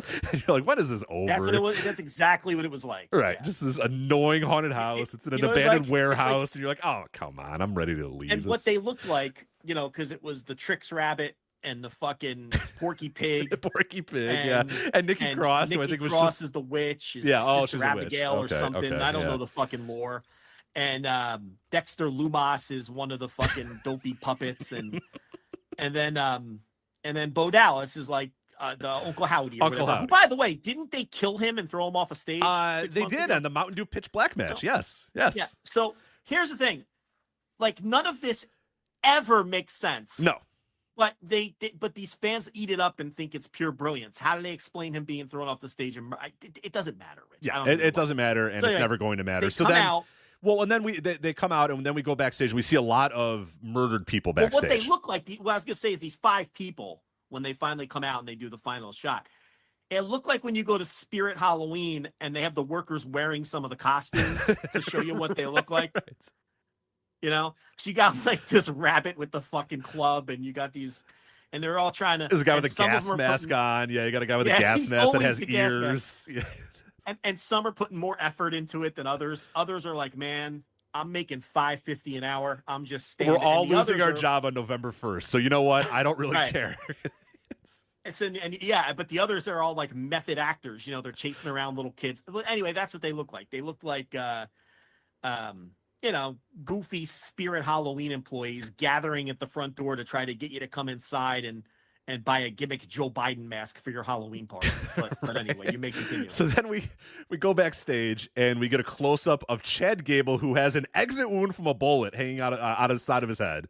Entry wound. And people can tell. Oh no, that's not what it looks like when you get beat up. With the blood spatter in the wrong place, by the way. As somebody not to go all Dexter here, but, right? But I watch a lot of Forensic Files to fall asleep. Let me tell you, that man was shot in the head and it appeared dead. And then there was a blood splatter. I think they said it was like other actors. I don't know who it was. Just random dudes backstage, and there's blood splatter everywhere.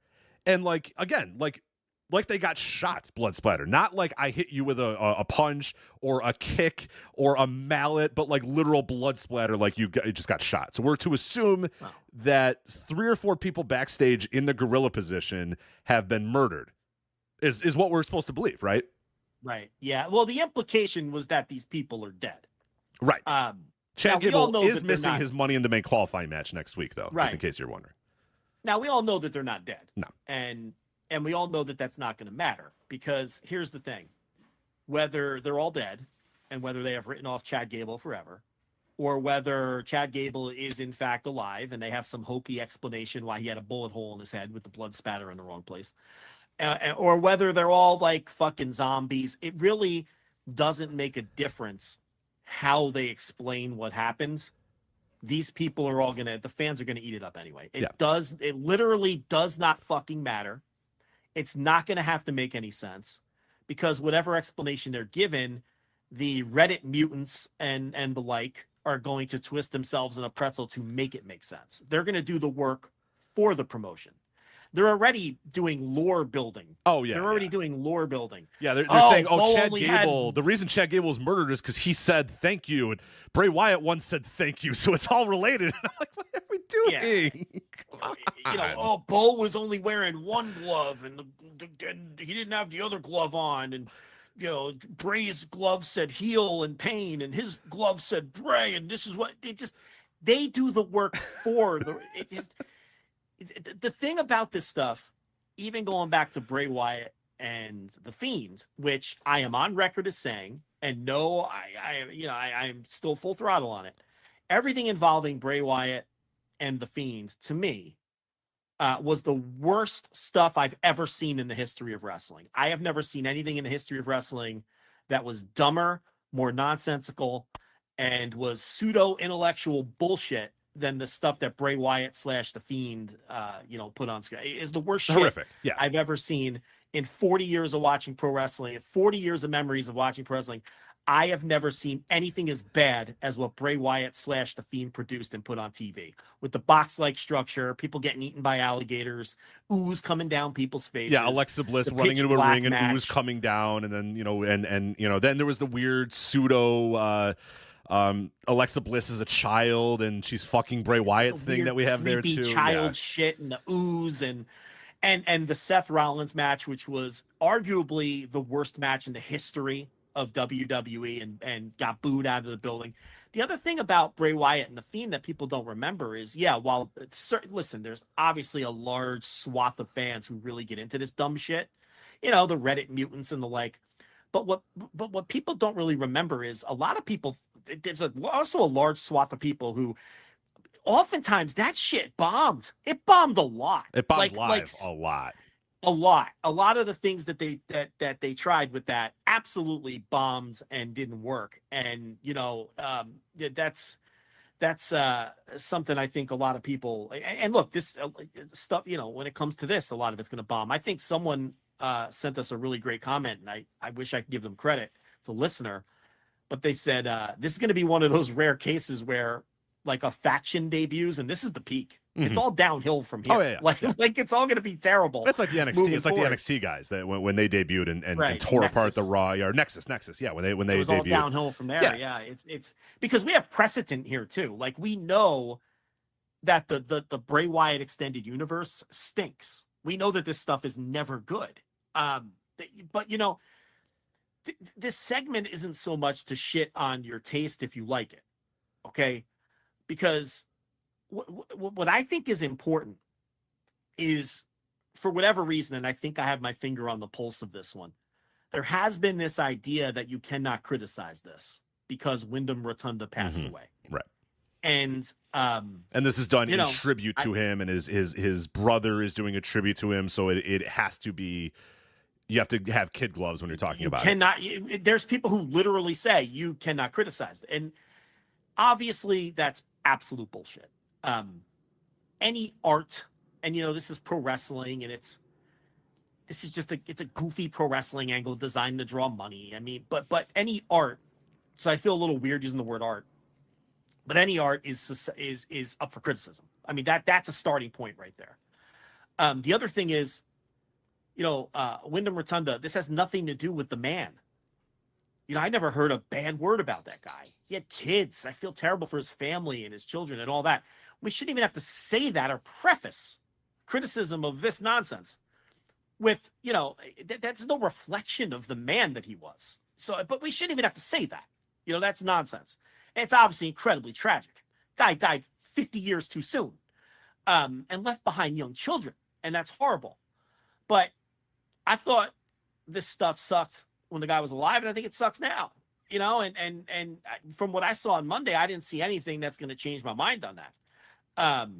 What's weird too is they were floating it out there, and I know that a couple people reported this. I think Sean Rossap was one of that reported that this version of the Wyatt thing was going to be more realistic. That was what the report was. That this is going to be more realistic, which had people saying, okay, because you and I as well. Like I think when Bray Wyatt first debuted, you were pretty indifferent to it from day one. I didn't mind the original Wyatt family because I thought it was just kind of weird. The idea was these are these weird Southern guys. They're kind of in a cult. There's something weird and uneasy about him, and that was sort of what made it interesting, is that there was an uneasy, weird tension to what the Wyatt family was.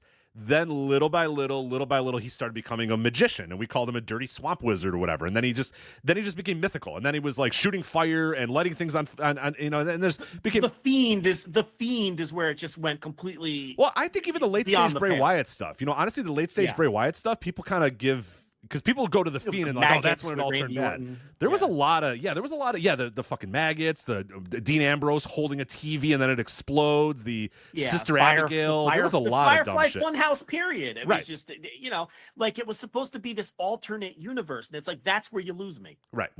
And this is not pro wrestling anymore. No, and what often happened too with Bray is that he, once the bell rang, it was like, this guy can't really go to a level that's going to match whatever the heck's going on here. And, so the idea here is that this is going to be a little bit more of a realistic thing. And then they come out and there's multiple murders and all this sort of stuff. And it's like, okay, now you guys are going to have to try to loop this back into your other universe. And we're supposed to believe that, this is, this era and that the Triple H era and this stuff. And the idea here is that they're doing so much better at telling these stories or stuff. I mean, this is nonsensical universe breaking bullshit is what we're seeing here. It's just, how are these things going to exist in the same universe as whatever?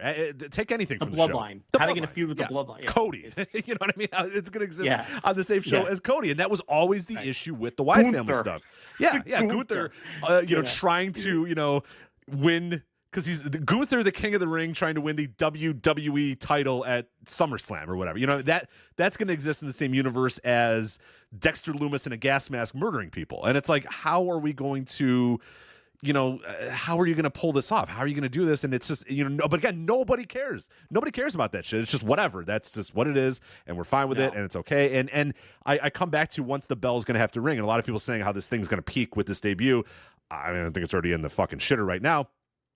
But the bell's gonna have to ring, and then Dexter Lumis, Bo Dallas, Nikki Cross, these people are gonna have to wrestle, And Joe Gacy's going to be carrying a lot of people. They're not He's good. going to be carrying a lot of people. They're not that good. So it's like that bell's going to have to ring at some point. At some point, you're going to have to do wrestling. Bo Dallas. Of course they're not good. That guy's never been good. But yeah, it doesn't matter, Rich. Because whatever happened Monday, as I said, no matter what the explanation is, the fans are going to, because the fans that like this are going to buy it and buy into it and accept it and create the world and create the lore for them. You know, that's the advantage that WWE has here.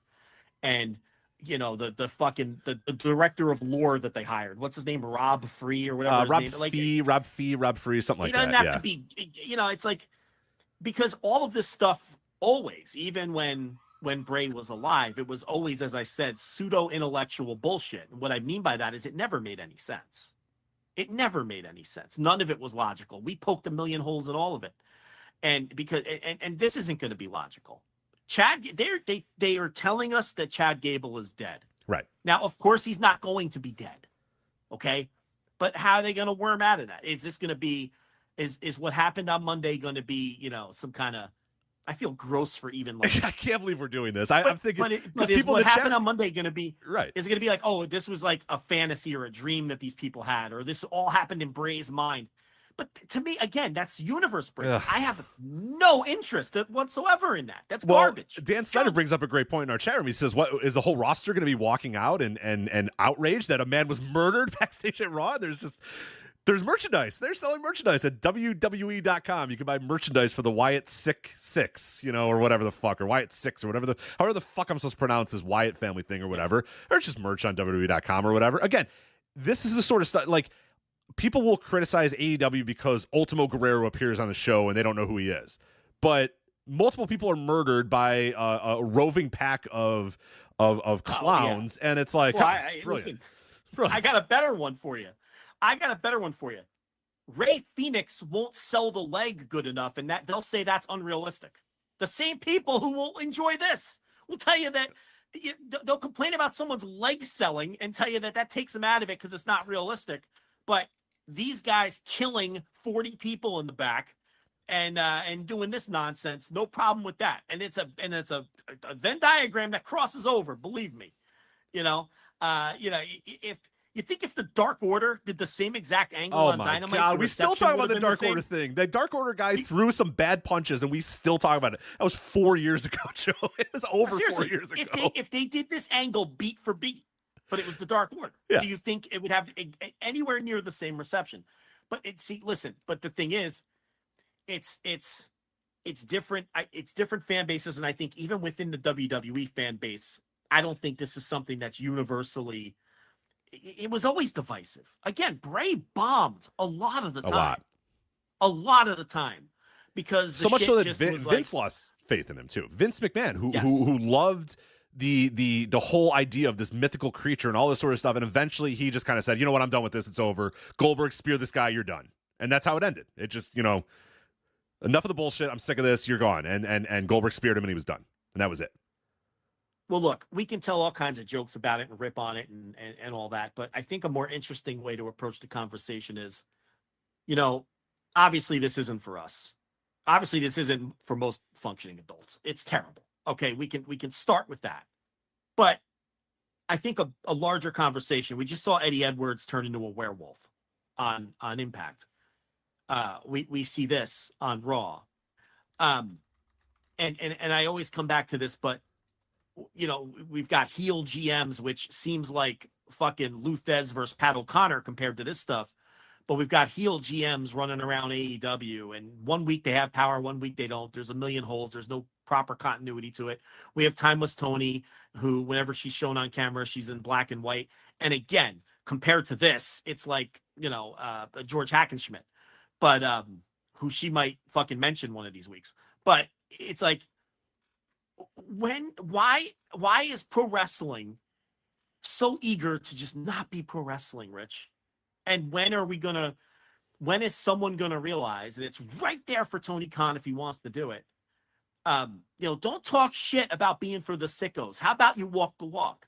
Because I believe there are more than enough wrestling fans who are just starving for pro wrestling to be pro wrestling again. And we don't want the Slipknot cosplayers murdering people with the fucking Tricks Rabbit with the hammer. We don't want we don't want to watch Eddie Edwards turning into a werewolf. We don't want to do derivative heel GM angles that we've all seen 9,000 times. We just want a pro wrestling show rooted in simple pro wrestling stories. And, you know, and that's not to say that you can't be fun or think outside the box. No, the volume has to be turned up. It's professional wrestling. The volume should be turned up a little bit, but yeah, can we just go back to being a faux sport again? Can someone try that? Because I think there's probably a market for it. I think so too. And it's like, that's where AEW can really set themselves apart and be different. You know, I'm watching this bullshit on Monday, and, you know, one of the first thoughts that came into my mind was, man, Tony Khan has to see this as a massive opportunity, because he's never winning over the people who like this stuff. That's never happening. So forget them. Don't chase that. Okay? You're not going to win over the fans who think that this rudimentary tracking shot was the greatest piece of art that they've ever... They're bought in forever. They're gone. You don't have an opportunity to win them over. Stop trying. You know? Who can you win over? I can tell you exactly who you can win over. The people who don't watch WWE anymore, who used to hijack the Raw after WrestleMania, they don't watch that company anymore. They listen to our show. Not a great number. I wish in the same numbers. I wish 20,000 people. Our little humble show here, our little niche show. But you get the idea.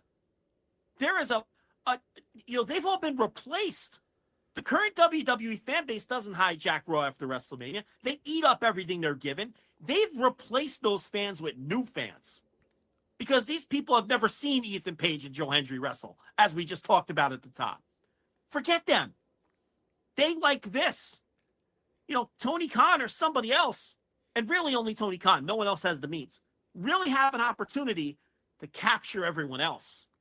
And it's just, and AEW is always so close, but yet, you know, like drifting farther away from that spirit, from that ethos of where the best wrestle, and for the sickos. Be that. Walk the walk. You know, and this is a huge opportunity to do that. Because WWE, for all the changes in the way they shoot the matches, and Kevin Dunn being gone, and Paul Levesque's 3% better booking because it makes a little more sense than Vince's booking, and for all this bullshit, as you can see, it's the same fucking company. It's the same fucking company. Okay?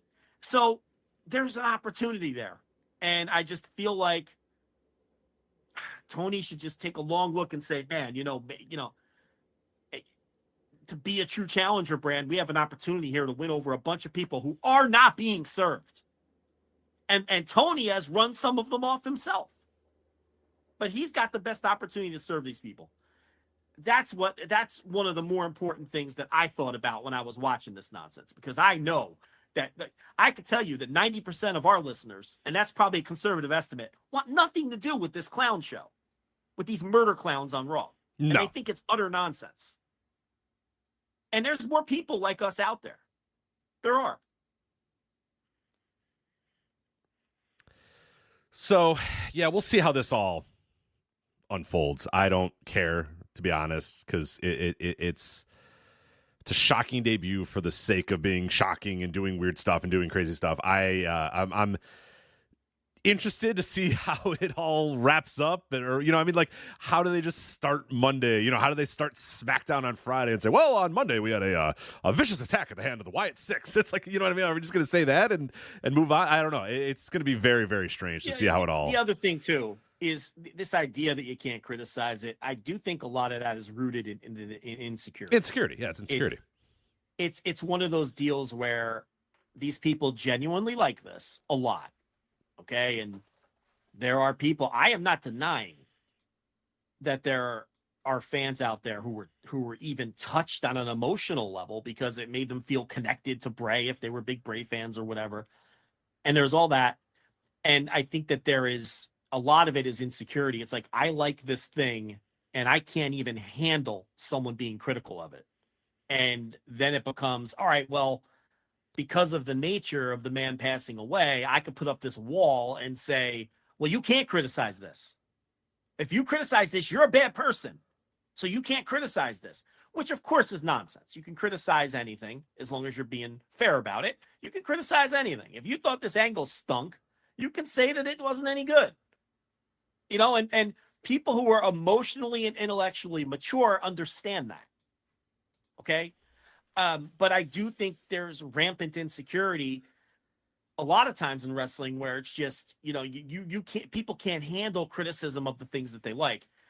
And this is one of those things. And I don't know if that's because the target audience for this skews a little younger. I don't know if it's because the target audience for this matches the data that we often see when it comes to WWE One fans. thing that happens all the time too is, and we've talked about this for years and years and years, is that like for whatever reason we have to defend. Like we would have these arguments with people all the time about the Wyatt family stuff.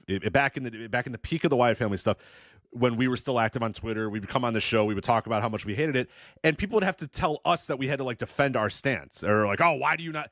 And it's like, why do I have to say that I just want wrestling in my wrestling? But yet this is the norm. Right. This is allowed and accepted, and this is okay.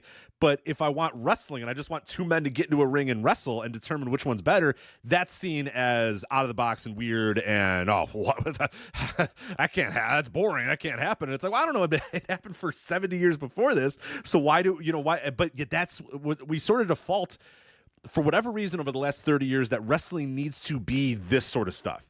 That it has to be spooky or comedy or high drama and all that sort of stuff. When it just can't be pro wrestling. I say this all the time. Nobody can do wrestling better than wrestling. A lot of places can do comedy better than wrestling. Trust me, a lot of places. I laugh a lot more watching comedy than I do wrestling.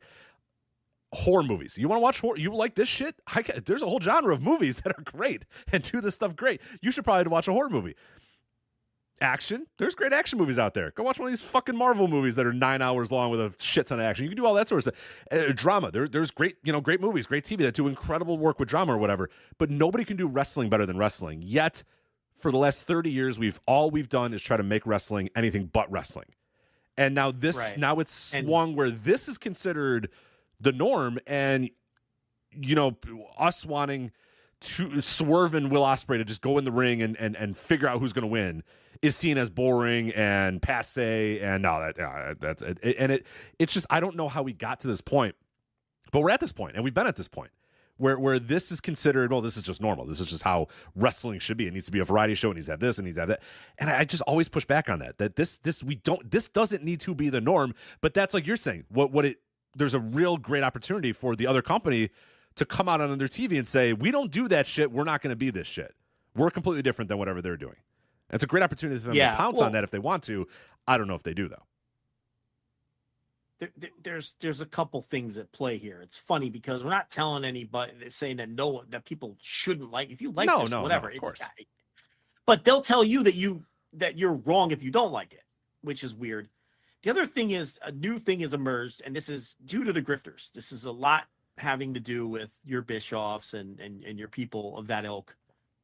And part of their grift, part of their anti-AEW grift is the term storytelling, which at this point, what I have concluded is anyone who uses that term or throws that term out is to instantly be ignored. It has become such an overused term, and it's almost used as they use the term storytelling as an argument ender in both directions. In other words, if something's being criticized like this angle, to say, oh well, it's storytelling, and that's kind of like that ends the art. Like you can't respond to that. Growing businesses and finance professionals, you need Bill Spend and Expense, the free-to-use spend management software.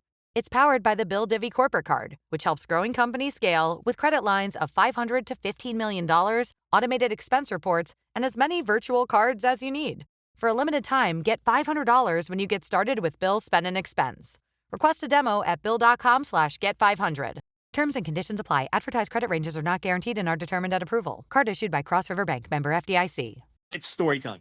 You don't understand storytelling. You don't like storytelling. You just like guys that jump around, do moves. Or if people are praising a wrestling match that, was highly touted or something, the criticism will be, where's the story, right? There's no storytelling. It's become a good tell that someone is just to be ignored.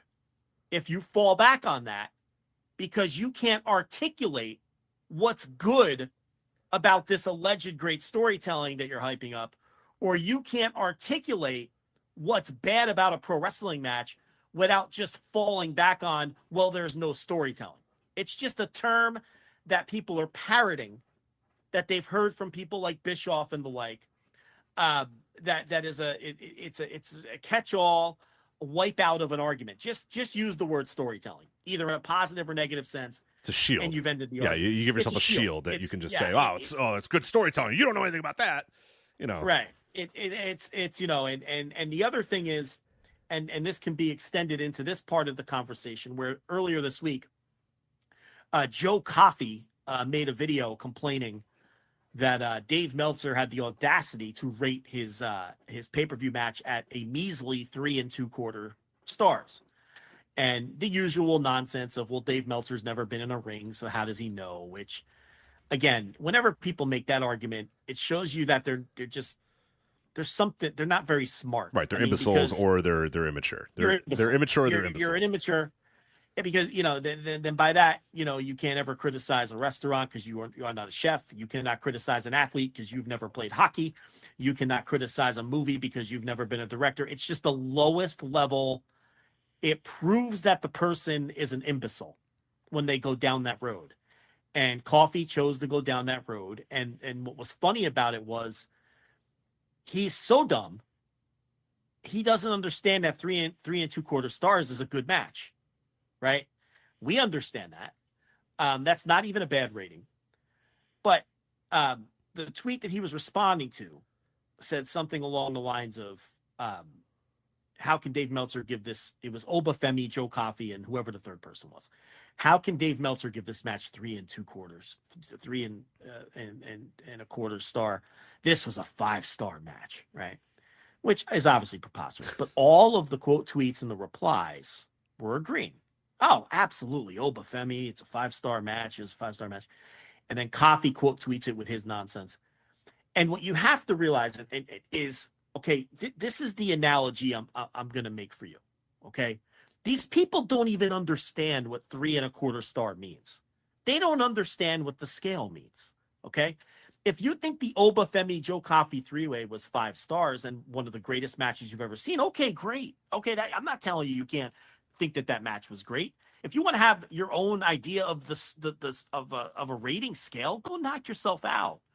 But now you're interjecting yourself in a conversation where you just don't know what the fuck you're talking about, because you have no you have no perspective on it. It would be like, and this is the analogy, it would be like if my daughter, who has probably seen 20 movies in her life, and they're all Disney movies, and they're all animated, right? Like, it would be like if she found out she's not watching Casablanca in her free time, she's not getting down on Gone with the Wind, and the Criterion Collection, she's not getting deep into movie history. No, exactly. So if my 7-year-old saw a movie review, a film critic give Frozen 2 2.5 stars, right? And then my 7-year-old goes, "That's ridiculous, because Frozen 2 is the greatest movie I've ever seen.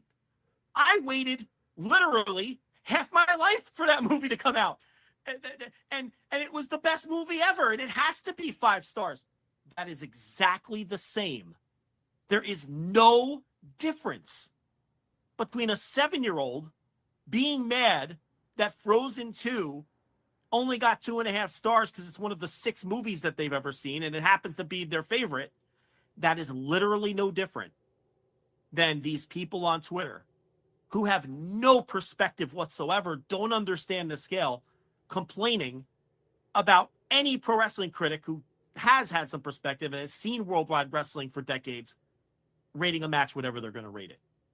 And we will waste time giving these people oxygen, and in some cases debating them and trying to explain to them, when it is no different than trying to explain to my daughter that Frozen 2 isn't anywhere close to one of the greatest films of all time. And that she has no business being in the conversation. You're 7. You have no business discussing great films with anyone other than your brother who is 6. That's it. So let these people live in their little world where Obafemi is having 5-star 3-way matches on shitty NXT shows. They don't know any better. Joe Coffey doesn't know any better. Okay? These people just, it's pointless. Would you debate a 7-year-old over the merits of Frozen 2? Of course not, because you would have to be a lunatic. You'd be to a debate very the merits weird person if Frozen 2. If Joe's daughter said, Frozen 2 is the greatest movie ever, do you throw your hat down and go, no fucking way? Right. It's a waste of time. Right. And but people do it willingly for exactly the hours. same. People do it willingly for hours about wrestling on Twitter. Yeah.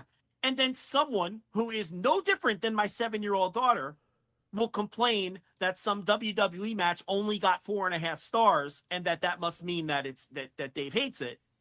And that'll get oxygen for half a day. When the reality is these people should be ignored on a topic that they do not understand, just as you would ignore my 7-year-old daughter who thinks Frozen 2 is the height, is the pinnacle of filmmaking. It's exactly that. There's no fundamental difference between her and these people. None.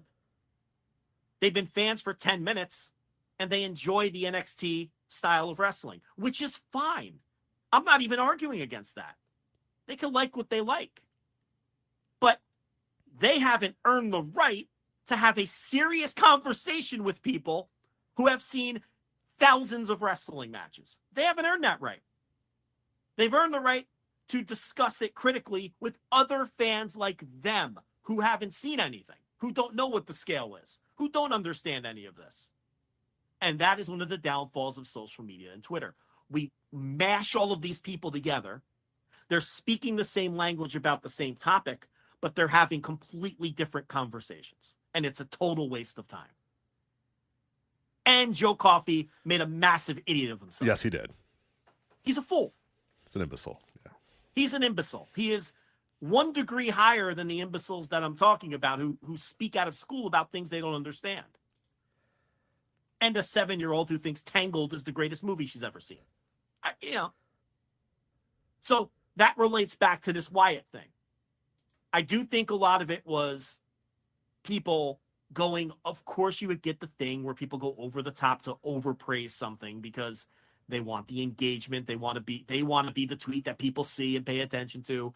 So you get, there's partly it's that, partly it's that they enjoy it and they're insecure about other people not enjoying it. So they put up that wall. You can't criticize this.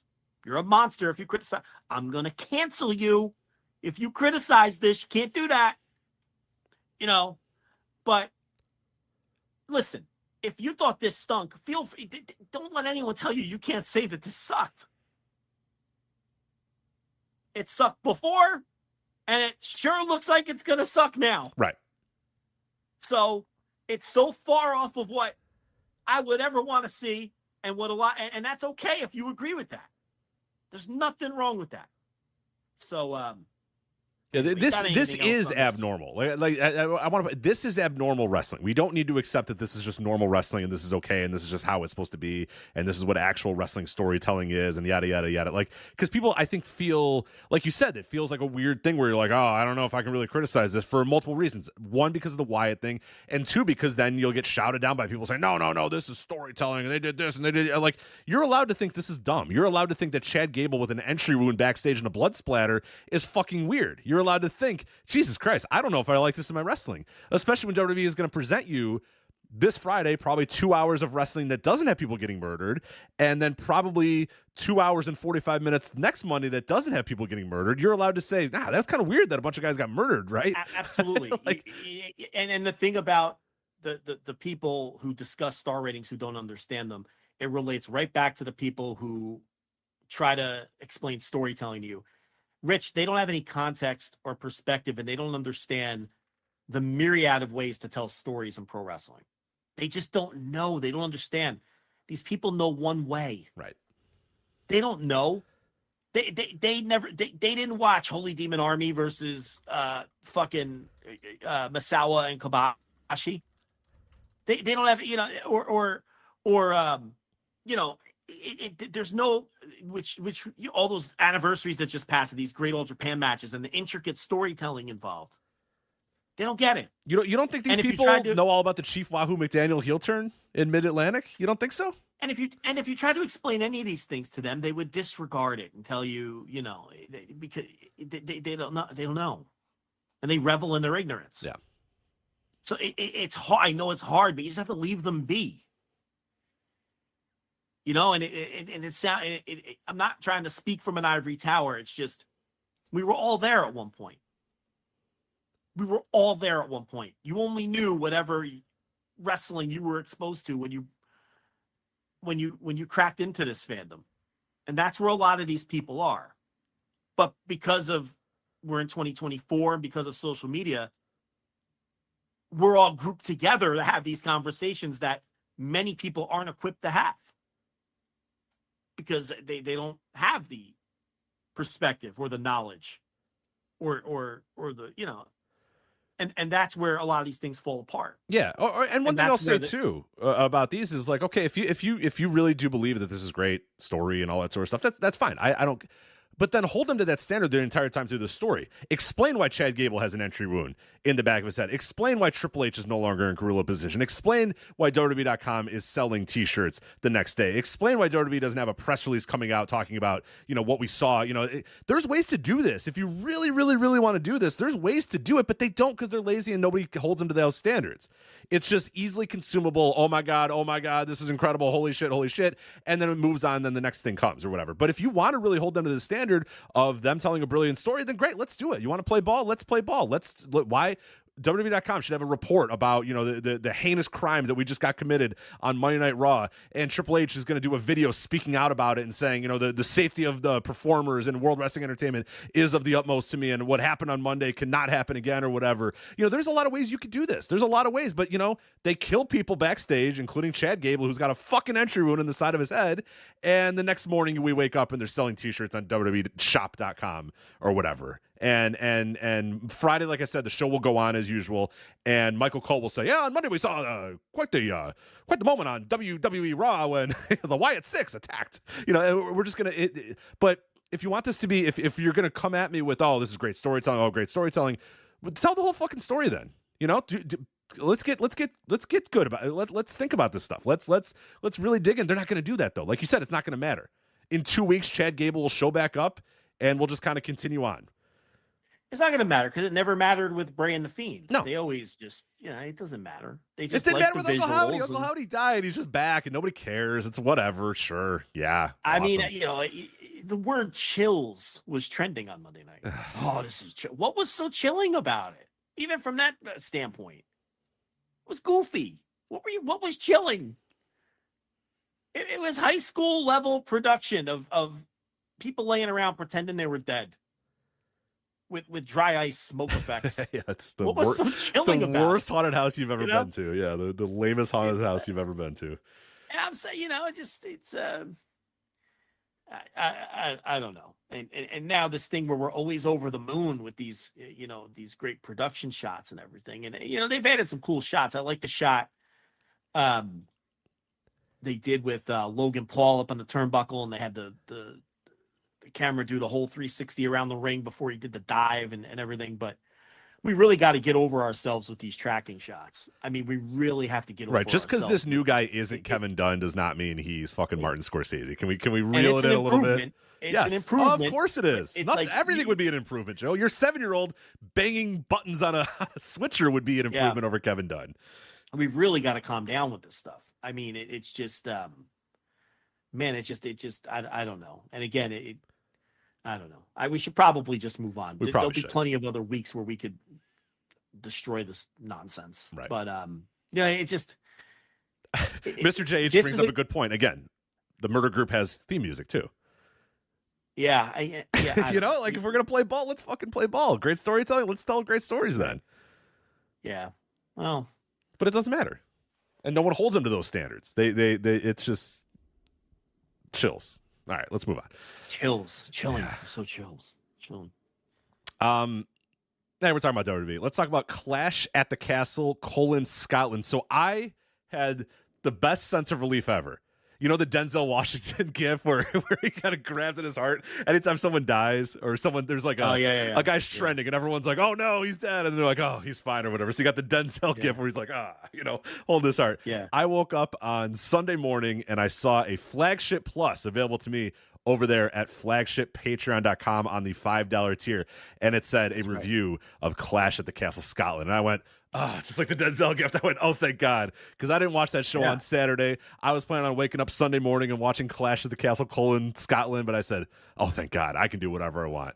So I made some coffee, I'm hanging around the house, I'm doing whatever, and I decided to go do some yard work, and I said, you know what, I'll throw on this Flagship Plus and see what Joe said about Clash at the Castle Scotland. Maybe he'll ask me to give some opinions about something on the Flagship, but you know what? He reviewed the show, so I'm probably not even going to watch it. So I don't know. Thought you were off the hook. I was like so happy. I was just joyous, and so I turn on the old Flagship Plus there at flagshippatreon.com, and you say, all right, so we're going to do a review of Clash at the Castle Scotland, but don't worry, folks. And I'm like, I'm holding my rake or my, whatever I'm doing outside while I'm doing my yard work, and I'm like, you're like, don't worry, folks. We'll cover it again on the Flagship. Don't worry.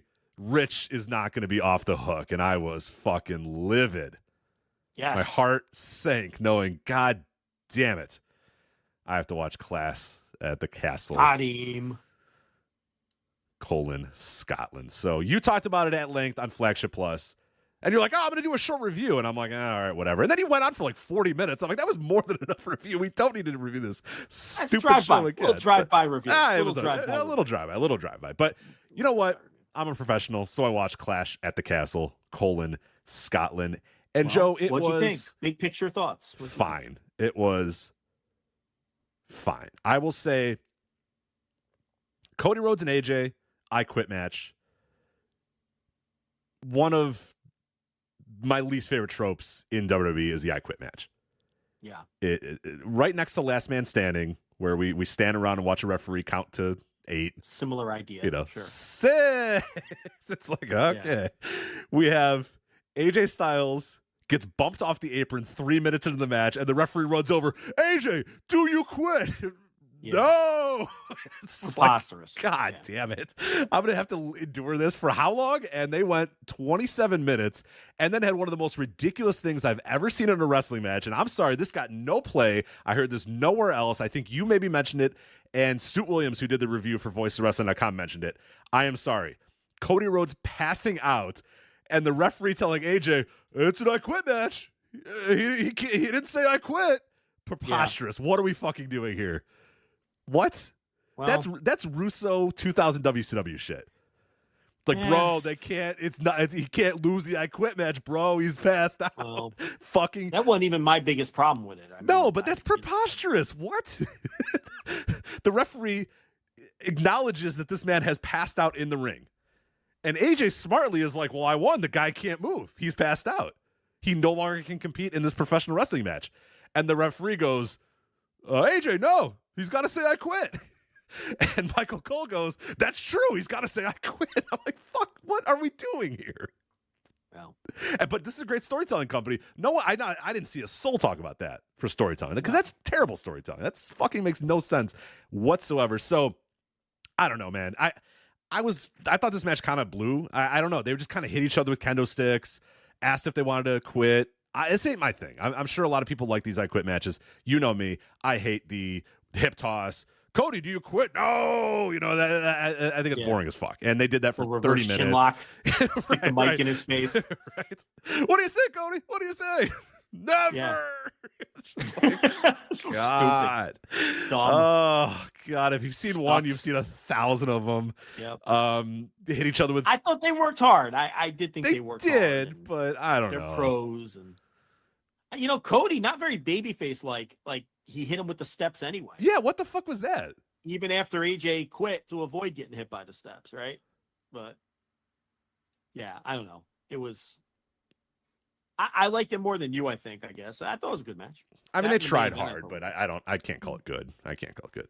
Well, I thought this in the main event, I thought everything in the middle of the show sucked, but I guess we'll find out what you thought. So Unholy Alliance, Alba Fire and Isla Dawn defeat Bianca Belair and Jade Cargill and Shayna Baszler and Zoe Stark. Obviously, the highlight of this match was Bianca falling off the ropes and just not looking good ever at any point. And I don't know. I thought this match was brutal. Nobody was on the same page. Bianca, even, she was fucking stuff up. Like everybody, it felt like everybody was just on a different page. And there was too many bodies in there. You know what I mean? It was like there was too many bodies, too many moving parts, too many things happening, and nobody felt like they were on the right page. The win by Alba and Isla Dawn, fine. Nice pop from the crowd or whatever. That's good. But I don't know. I thought this was a mess, very sloppy. And this, we've been saying it. You've been saying it before anybody else. But man, the Jade thing, I don't know. They took the titles off of her too.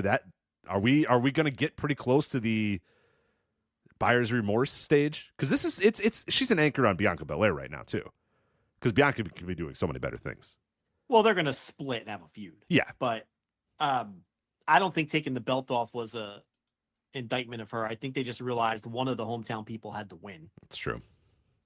Well, and they did the thing too where Jade hit the move on Zoe. I forget who it was. Whoever it was. Yeah, and then, you know, Isla Dawn shoved Jade off the body and then pinned her or whatever. And that's how they, Jade wasn't booked weak. She was booked strong. Right. She was still booked strong. She is what she is. She was I'm not off. Going to belabor she all was the just off points the whole time. She had a horrible night. She was just off. Even in the final sequence, like she does her move and then she's just standing over, whether it was Zoe or Shane, I forget who it was. I think it was Zoe. She's just standing over her, looking around like, what's next? She has no instincts what's and next? She doesn't know what to do. And then Isla Dawn comes out of nowhere and like then Jade, when she realizes that Isla Dawn is close, then she goes for the pinfall and then Isla has to pull her off. And it's like, man, it just doesn't have like she doesn't trust other people. No instincts. Like no instincts. It just no doesn't... instincts and doesn't know what to do right. And doesn't have the experience. And so maybe she should just step out of limos again. Right. That was probably better for her aura. She just, hasn't been good and really has the one or two sequences that she does every match. And this was an off night, but yeah, the match was not good. It was a mess. And they crowbar all these people in there. Why not just do Alba? Because again, like you said, got to protect. You want to protect. Yes. So you have to crowbar all these people into the match. And it's a mess because a lot of them are inexperienced and don't know what they're doing. And, and a lot of them some of them aren't very good workers, and it just ends up being a mess. Yeah, the match stunk. Hey, listen, if you want 2 reviews of this show, Flagship Plus, $5 tier, where, I'm just torturing Rich and making him review it. So, yeah, you gave your thoughts, extensive thoughts. I'm giving short thoughts, but, there's 2. If you want another review of this, knock yourself out. It's behind the paywall. What'd you think of Sami Zayn and Chad Gable with, well, actually, what did you think of Maxine Dupree looking concerned for 20 minutes? While, there's a wrestling match happening also in the background. That's exactly what I was going to bring up. I thought that the match itself, if you ignored all the storytelling, bullshit, which you can't ignore all the storytelling, bullshit. Yeah, a lot of storytelling. But if you just have, I felt so bad because Sami Zayn and Chad Gable were out there just working their fucking asses off. I thought if you distill this match just to what the in-ring was, I thought it was phenomenal. I thought Zayn looked great. I thought Gable, who I always like, looked great. I thought if you just had these 2 guys go out here and have a professional wrestling match and keep the quote unquote storytelling to a minimum, you have a really good match here. What we had here fucking sucked because all it was Maxine Dupree doing concerned face the entire time. Literally from the moment the bell rang to the moment that she's looking around, the whole time. I can't believe so that for 22 minutes this woman was that's what she was doing the entire time. And the one note Otis character, right? Who's just overgrown man baby. Also, right? I'm sorry, can Paul Levesque tell a different fucking story? We have another unit that never gets along, has never gotten along. They got along for like a week. This unit comes together, and they got along for like a fucking week. This is another Russo trope too, because he would have a tag team get together for a week, and then usually on that same episode of Nitro, they'd start fighting with each other, and then they do the blow off the next week on Thunder or whatever. But it's like this unit got together, and immediately there was dissension. Immediately it was, Chad Gable being like, "Otis, you're not listening to me. You're not doing what I tell you." Once he turned heel, it became a bully. Yeah, right. But that, how long did they actually work as a unit? That was like a couple weeks, right? That they they were baby faces. They were baby faces. Yeah, but it was like very, very brief that they were that, and then now we've had this extended. Oh, Chad Gable's being a bully to Otis, and Maxine's caught in between, and it's oh my god, it's the larger point here is this goes back to what we just talked about with storytelling. Yes, they are in fact telling a story. It's also a story for toddlers. It's also the same story they tell everywhere. They've told the same thing going on with Judgment Day, the same thing with Bloodline, the same thing with this. Does Paul have any other stories? The standard is on the floor. As long as you're telling a story, people seem to be. This is a story for imbeciles with the overacting. The one-note Otis character who's just an overgrown child. And he did this character already. We've already done this Otis character. We've seen it and done it. He did it with Mandy Rose. It's the same character. It's the same fucking thing. Dupree with this overacting. She's so bad. The whole time. 22 minutes of... But there's people who... You sound like a porn star. That's what it was. I don't know. She had the look on her face. Curled she was up. You know what she looked like? She looked like a cross between Elizabeth at ringside for heel Randy Savage, always looking concerned and nervous. Because the story there was, the implication was that Savage was going to slap her around every match. Which the whole people of his character kind of forgot about. Yeah, over time that has been kind of distilled out of the Macho Man character. Retcons. But yeah. The idea was he was going to be mad about losing his match, and then he was going to beat her backstage. And then beat her up and yank her away and go slap her around. Macho Man was like him overcompensating for the fact that he wasn't very macho because he abused his fucking girl. That was the implication. Yes. They never showed him beating on her, but he'd yank her away. It was the old Chris Rock bit. I'll never hit a woman, but I'll shake the shit out of one. That was Randy Savage. You know what I mean? As a heel. Not as a babyface, but because then as a babyface, he was all sitting on the ropes and, "Oh, come on in, Miss Elizabeth." Right. It totally changed. But anyway, the point here is she was like a cross between Miss Elizabeth and Talia Shire and Rocky, a very accomplished actress who was terrible in that fucking role because all she did was look concerned and, "Oh, Rocky." That's what the Dupree was, a cross between those two characters, and it was awful. But there are people who will tell you it's great because they're simpletons who to them it's like, oh, this is this over the top way of telling stories that that my 7-year-old who loves Frozen 2 can understand. They think that's good. I think it's beneath me. I think that's the difference. We watch this and we're like, who the fuck is this for? Am I 10 years old? This is ridiculous. This sucks. But then these other people watch it and they're like, oh, well, this is chef's kiss. This is storytelling. No, it's derivative shit. It's derivative shit. You have to be statistically dumb and poor to enjoy this. There's no other way you can enjoy a story like this. You've seen it a million other times. It's the only story Levesque tells, and it's poorly done with horrible overacting. I've had it, Rich. This was this was fucking terrible. And it sucks because Zayn and Gable were working their asses off in the context of this, but then Chad would have to walk over every 2 minutes and go, "Otis, there, Maxine, there," because it's like he's bad and he's evil, so he's got to tell his people, "Move here, go here," because he's evil and bad or whatever. So yeah, just fucking Then he had Bailey and Piper Niven. I don't know, man. Poor Bailey. She can't run. Watching her run. Oh, my knees hurt. I had to ice my knees after watching that match, after I watched her run. She still works her ass off despite not being able to run. And I thought this was okay. Niven's terrible and Bailey can't run, but you know what? They got the most out of whatever they could get out of them. Well, I'll tell you what. Give me 6 minutes on it. I got to let this dog out. All right, no problem. I can't. 6 minutes on Bailey versus Piper Niven. I don't know if I can do that. So I am. I'm going to skip over. I'm going to go to the main event here briefly. So we have the WWE World Heavyweight Title match. Obviously, Damian Priest defeating Drew McIntyre. I thought the match itself was okay. The problem was it was a WWE style main event, and I'm not gonna put over a match where they go through the fucking barricades. I'm sorry. I have decided from here forth, if you do the barricade spot I'm over it. I'm done, and I'm not going to listen to it. Which match are you talking about? Damian Priest and Drew McIntyre. Yeah, I was going to say, feel free to move on. I'm moving on. I can't talk 6 minutes about Bayley versus Piper Niven. I'm sorry.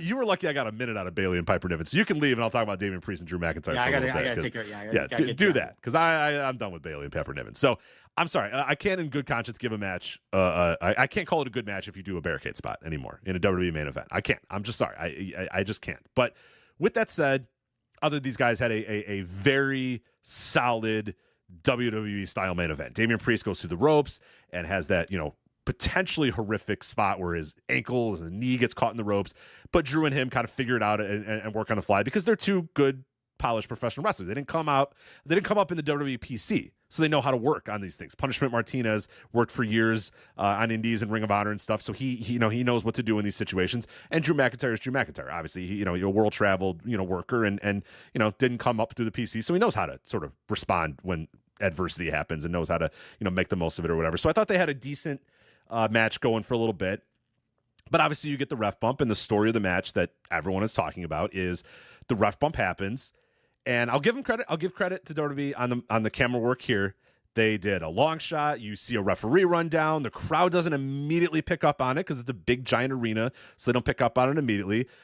The referee slides in. They do a really good job of shooting it, so you don't even see who the referee is. And then you get 1, 2, and the guy doesn't count. And Drew McIntyre looks up, and then the camera cuts, and it is CM Punk, who has acquired a referee's shirt. So what did you think of that? Okay.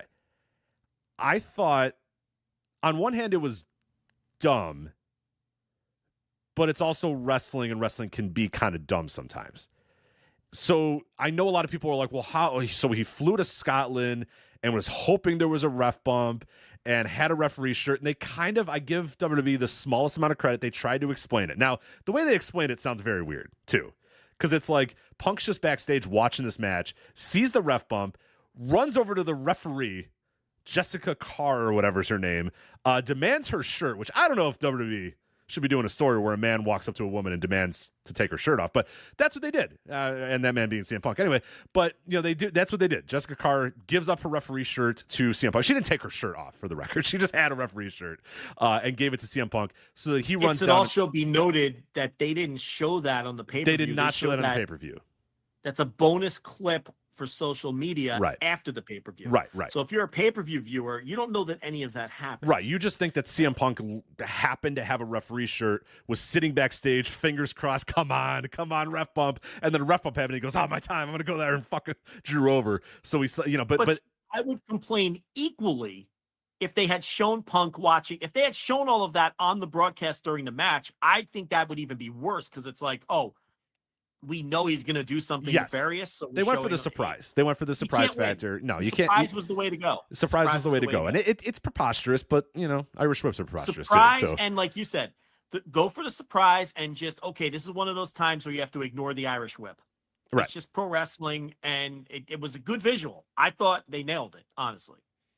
And so I didn't mind it. I didn't mind it at all. That's kind of classic pro wrestling to me in a lot of ways. And I know a lot of people are upset that, Drew McIntyre lost in Scotland or whatever. I don't know. I mean, man, that was my hot take. I've seen no evidence that the WWE universe is going to turn on this product at any point pretty soon. Yeah, they booed afterwards or whatever. I guarantee you the next time WWE puts tickets on sales in fucking Scotland, those things are going to sell out in a second. You know what I mean? Another record gate in an arena. No doubt about it. When that stops happening, there will be a time where that doesn't happen anymore. There will be that time. I don't feel that this is the thing that's going to make it happen, and I don't feel like that's going to happen anytime soon. So I think fans are into the work right now, and they're okay with it, and they'll be perfectly fine in it. Hey, you know what? They might advertise Drew McIntyre versus CM Punk for some Scotland match, and it'll probably do monster numbers or whatever. I don't know. Yeah, you kind of have to give these guys the benefit of the doubt in some way right now, because their business is as good as it is. So they're kind of dumb decision proof right now. Because would this be a dumb decision that would burn out a territory in a lot of other situations? Absolutely. Suit Williams brought up that exact point on the Voice of Wrestling review, that in some situations a wrestling company would do this sort of thing, screw Drew McIntyre over twice in his hometown, and that would be like the end of the territory, and people would be. I just don't think WWE has extra leash right now. I think they know that they can get away with this. And I think they know they have a performer that's good enough in Drew. Yeah, I mean, like, here's the other thing. Drew's the heel. Now, I know he's in his hometown. I know he's on his home turf. I get it. And this is also the story. The story is CM Punk continues to screw him while CM Punk is waiting to return. I thought it was a good finish from a storytelling standpoint. I agree.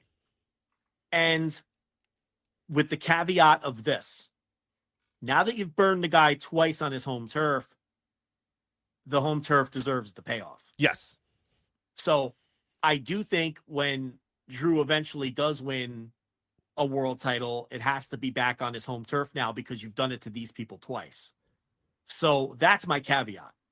In a vacuum, I don't mind the finish. And we're in a firm minority on that because everyone thinks the finish was just horrible for all the reasons we laid out. I thought it made sense for the story. You want Punk to drive Drew to the point of insanity, and then he quit on Raw and all right. that. And you also there's a twofold too of Damian Priest as the heel too, so you kind of want Damian Priest to get a cheap win there as well. That's right. Correct. And he could walk around and say, "Oh, I defeated Drew McIntyre," and we all know that it's bullshit or whatever. But that's fine. And yeah, Drew does this fake little walkout or whatever. I didn't really mind it that much. I thought I was going to mind it because I heard all the feedback and I was like, oh man, I'm going to watch this. When it was done, I was like, nah, I kind of like that story. Like I don't, with the caveat again, like you're saying that Scotland they can't get fucked over again. And at some point, Drew has to get his comeuppance, and he has to get his comeuppance in Scotland.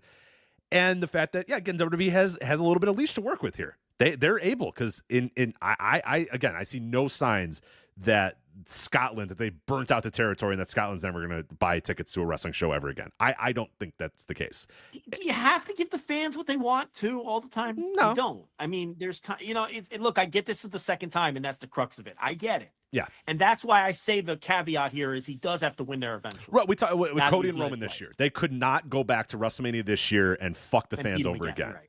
They couldn't. Right. They played with fire last time, and it didn't affect them. They had that rope. They had that leash. But then this time they had to stick the landing. Then this time they had to do it. There was no way that you could say, why don't we try it one more time? No, you can't. There's a certain level that you can do. And this is true of all wrestling history, all promotions of all time. When you're booking, there's a certain level of heat that you're allowed to kind of play around with, in certain territories and certain promotions can play around with that heat a little bit more than others because they've earned that goodwill. They've done it. But there's sometimes where you can't do it. You do it too much, and it's like, all right, fuck, you screwed everything. World Class is a great example. Fritz played with fire as many times. Hell, we can go back. I got some Vern examples too, but Fritz played with fire a lot of times in terms of what he was doing and a fake Von Erich and that sort of stuff.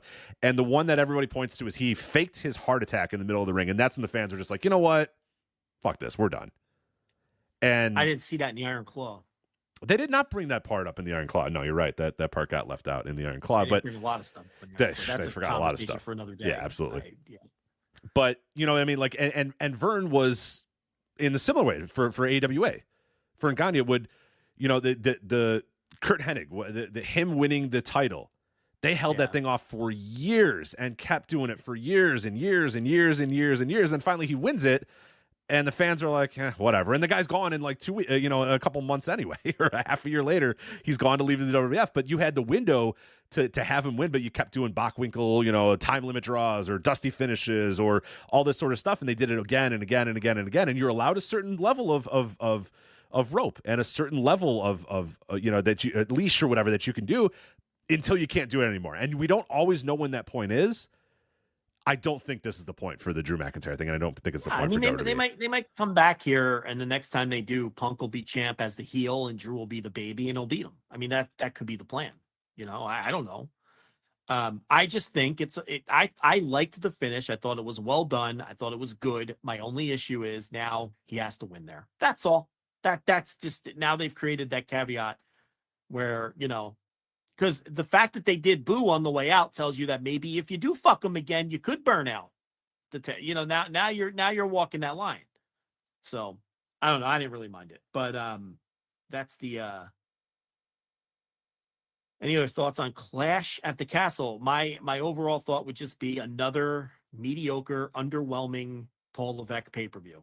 This guy just can't do pay-per-views. And again, I guess their fan base think all of these shows are phenomenal, but I mean, it just 5 matches, 3 of them stunk, childlike storytelling that I'm not interested in, and a lot of overbooking up and down the show. So not a horrible show by any means, just another mediocre, underwhelming pay-per-view that, I was happy was over by 2 p.m. All right, I'm back. Sorry. Anything else on Clash at the Castle? Nothing. I think that's it for Clash at the Castle. All right, let's move on. Let's do it. TripleMania. XXII Tijuana. What the fuck just hit my window? Oh, that was very loud. A bird or something there. All right.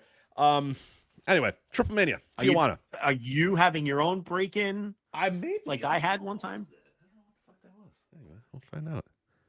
That was a very Speaking loud of noise. which, I had my security system go haywire a couple weeks ago.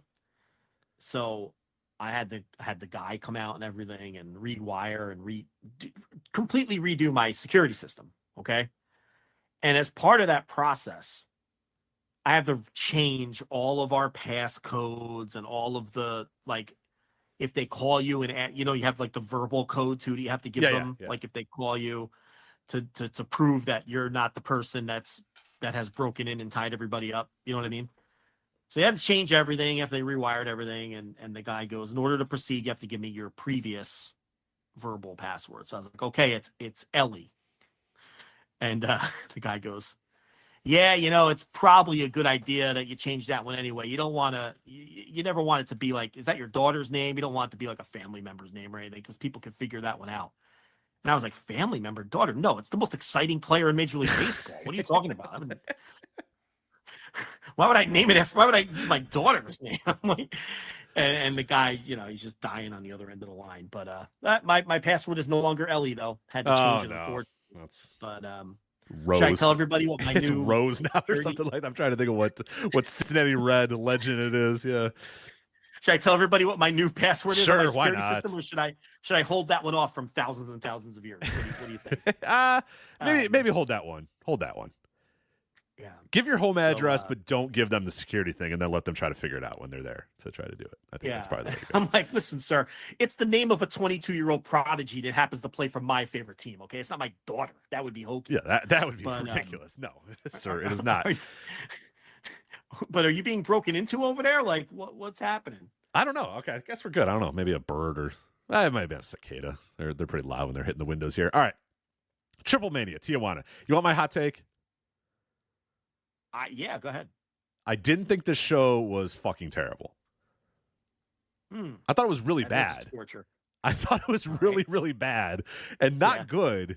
I expected to absolutely hate the show, and all it was when it was over was boring as fuck and not good at all. But it wasn't bad. I expected AAA, like the disastrous AAA stuff that we always laugh about. I didn't think it was a disaster. It was just really boring, and I don't know why this was a TripleMania. I don't know why I was watching this show. Yeah, I mean, I thought it fucking sucked. I think as a collective package, the first two TripleManias, Monterey and Tijuana, I mean, this is like the worst shit. back-to-back pay-per-views ever that a Major League shit. Pro Wrestling has put out. It doesn't get any worse than this. This is far worse than any back-to-back NWA pay-per-view offering, right? Oh, God. Oh, yeah.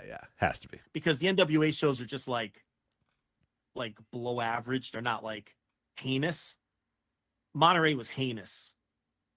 I thought this show sucked too. I mean, this show was so bad. I don't even want to go match by match, to be honest. No, thank God. I was going to say, I don't know what I could talk about.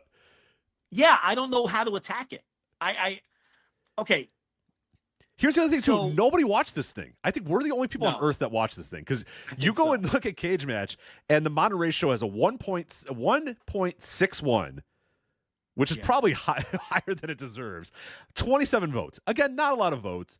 But when that Monterey show was going on, I remember seeing people talk about it. Our Discord people were talking about it. We did the show here, and people were laughing about it. Oh, yeah, I remember that and this and that. And that. You know, there was funny moments. So then I went this morning to look at what Cage Match rated TripleMania Tijuana, and I guess they heeded Cubs fans' advice. Cubs fans said, do not watch the show. Anybody watching the show is an idiot, and you need to have your head examined. Don't watch the show. Please don't watch the show. Don't pay for the show. Don't do it. And I guess everybody took his advice. There is no votes The show has no votes. Yeah, Not no rated. votes. It's not Not rated. not only that, not a single match has a single vote. Nobody watched the show. Roll the cursor over. I know. No, not one. Not a single vote for a single match on TripleMania. Not a single fucking vote. Now, I will say this. I want an apology. Not from you. From the listeners who said this was not a baseball stadium. This was a baseball This stadium. was absolutely a baseball stadium. People said, no, it's a soccer stadium. No. Bullshit. Baseball Now, they stadium. may play soccer there. They may play soccer. I am not saying that the Estadio Chevron has never doubled as a soccer pitch, okay? But what I am saying is this is a baseball stadium. There were foul poles. It was shaped like a baseball stadium. Scoreboard. Yeah, it's clearly a stadium. It's clearly a baseball stadium, yeah. Whoever said that, show yourself. Face me or ban me. This was a baseball stadium. Okay? I don't want to hear it. That's number one. Number two, there was nobody there. It was a light crowd. They did a pan of the whole building, and I thought it was like they were going to start a video package showing like this is what it looked like before people arrived, and here's like a bunch of like a quick video of a bunch of people arriving at the stadium and all this sort of stuff. And then I was like, oh, that's a live shot. Oh my god, that's a live shot. And there's conservatively. What would you say here? This is a big stadium too. Look, it's tough to tell in baseball stadiums when people are spread out. They were spread out. A lot of arm room. A lot of wiggle room. 1,000 people. I was going to say maybe 2,000. Maybe a couple thousand. I feel like I've been to Global Force Gold shows in minor league baseball stadiums with just as many people. I feel like I've been to Lucha Libre USA at the home of the Round Rock Express. With almost as many people. There was nobody at this fucking show. It's funny because Las Toxicas hasn't lost in months, and then they lose to this random AAA trio in the second match on the show. That couldn't have made like the AAA I mean, unless they're gonna. Rich, I was actually just going to say unless they follow up. Could you believe I was just going to say that? You want Conan to follow up on Decay, silly me. Havoc and Rosemary, and Tasha Steele's defeating Las Toxicas? No, they're not going to. How about that? You think? How about La Hiedra is going to show up in the impact zone and take down Tasha I know, I'm a Steele's? fool. I'm an absolute fool. What are you talking about? I couldn't be dumber for even thinking it. How about the 3-way 9-man tag match? The Conan special. Let's get 1,000 people in the ring to do a bunch of dives. The Crash team of Deluxe, Destiny, and Noisy Boy. Noisy Boy. Who got the pin? Did Noisy Boy get the pin? I wasn't sure. Not the best night for those fellas. They were having some Jade Cargill problems. Did you see the one guy? It took him no less than 4 attempts to springboard off the corner, and then all of the other 8 geeks in the match were just on the floor waiting for this poor guy for what had to be a fucking eternity. Just awful. I felt so bad for them. Just a total waste of Commander and Laredo Kid and Shima. Of course, I gotta tell you, of course, Shima's there. My man didn't take one flat back. Hell no, can he you didn't. blame him? Are you kidding? And can you? I don't know if I even saw the man once the bell rang. He was on the floor. I don't. After he instructed Willie Mack to dance and hump the ring canvas, I don't know what Shima did after that. Here's what Shima did.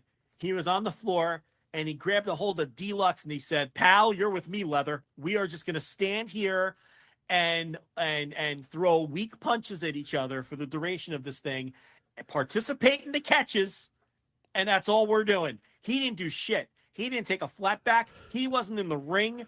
And I can't blame him. Could you blame him? Would you work hard on this fucking shit show? Hell no. You get your envelope from Conan, you get the fuck out of Mexico, and you laugh your way all the way back to fucking wherever, Greece, wherever his spring residence happens to be. He's married to the Greek woman still, right? Maybe not, because he doesn't wear the Greek gear anymore. Yeah, you're right. That's a better question for Mike Spears and Case Lowe of the Open the Voice Game podcast. I'd like the man to know if he's married to the Greek woman are there still gyros in his life? I need to know the answers to this.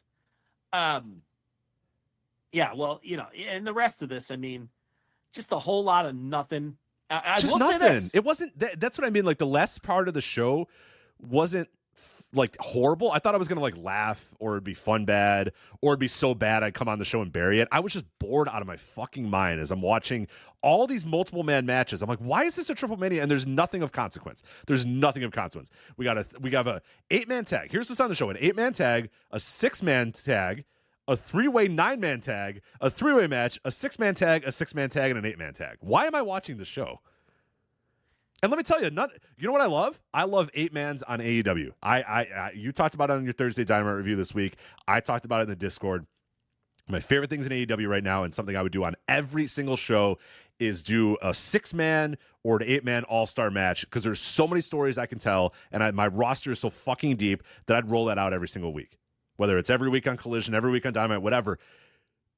Not the same. We're talking about different matches here, because their multiple man matches all have horrible people in them, are just no good, and people are just standing around doing nothing for 10 minutes, and then the match is eventually over. Did you listen to the English or the Spanish? I listened to the Spanish. I couldn't do... So did I. Because I was wondering. So with apologies to Dombrowski and my man Larry Dallas, but I listened to Hugo and Jose Manuel Guillen do the commentary on this one. So I was just curious if Larry Dallas knew what the hell was going on this time, which, by the way, isn't his fault.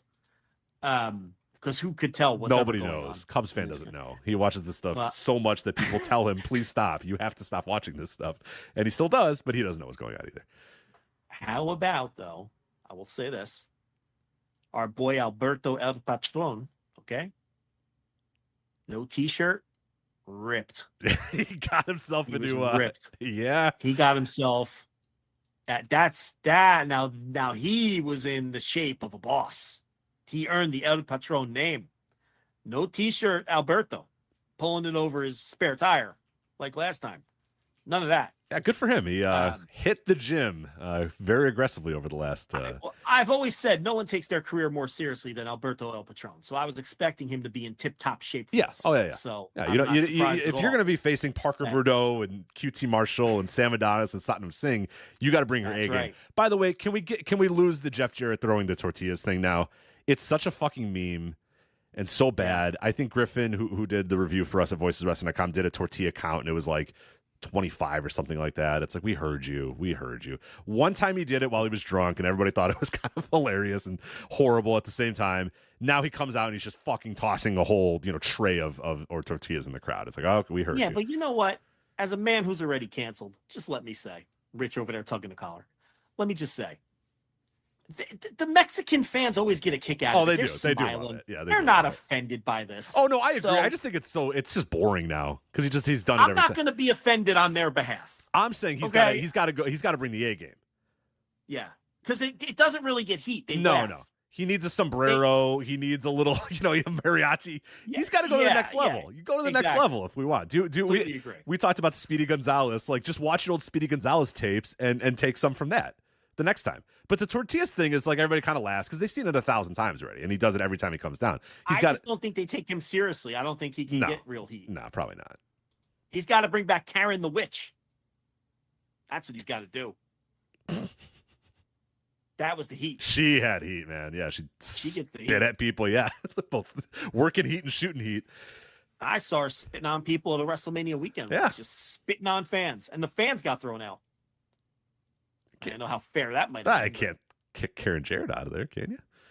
Who knows what they said to her? Yeah, that's true. To incite that kind of disgusting behavior. The Americans, Satnam Singh with a big American flag behind him. USA. USA. Yeah. I kind of thought that gimmick was funny because people were like, that guy's not even from America. I kind of like that gimmick, though. I like the idea of the very clearly not American man coming out with the American flag behind him as Born in the USA. The Blares with their little American flags. I love that. That's good. Like that. People don't understand real work. That's real work right there. Yeah. That's classic pro wrestling. I don't mind it either. No, that's because people are like, he's from India, and I'm like, that's the fucking joke.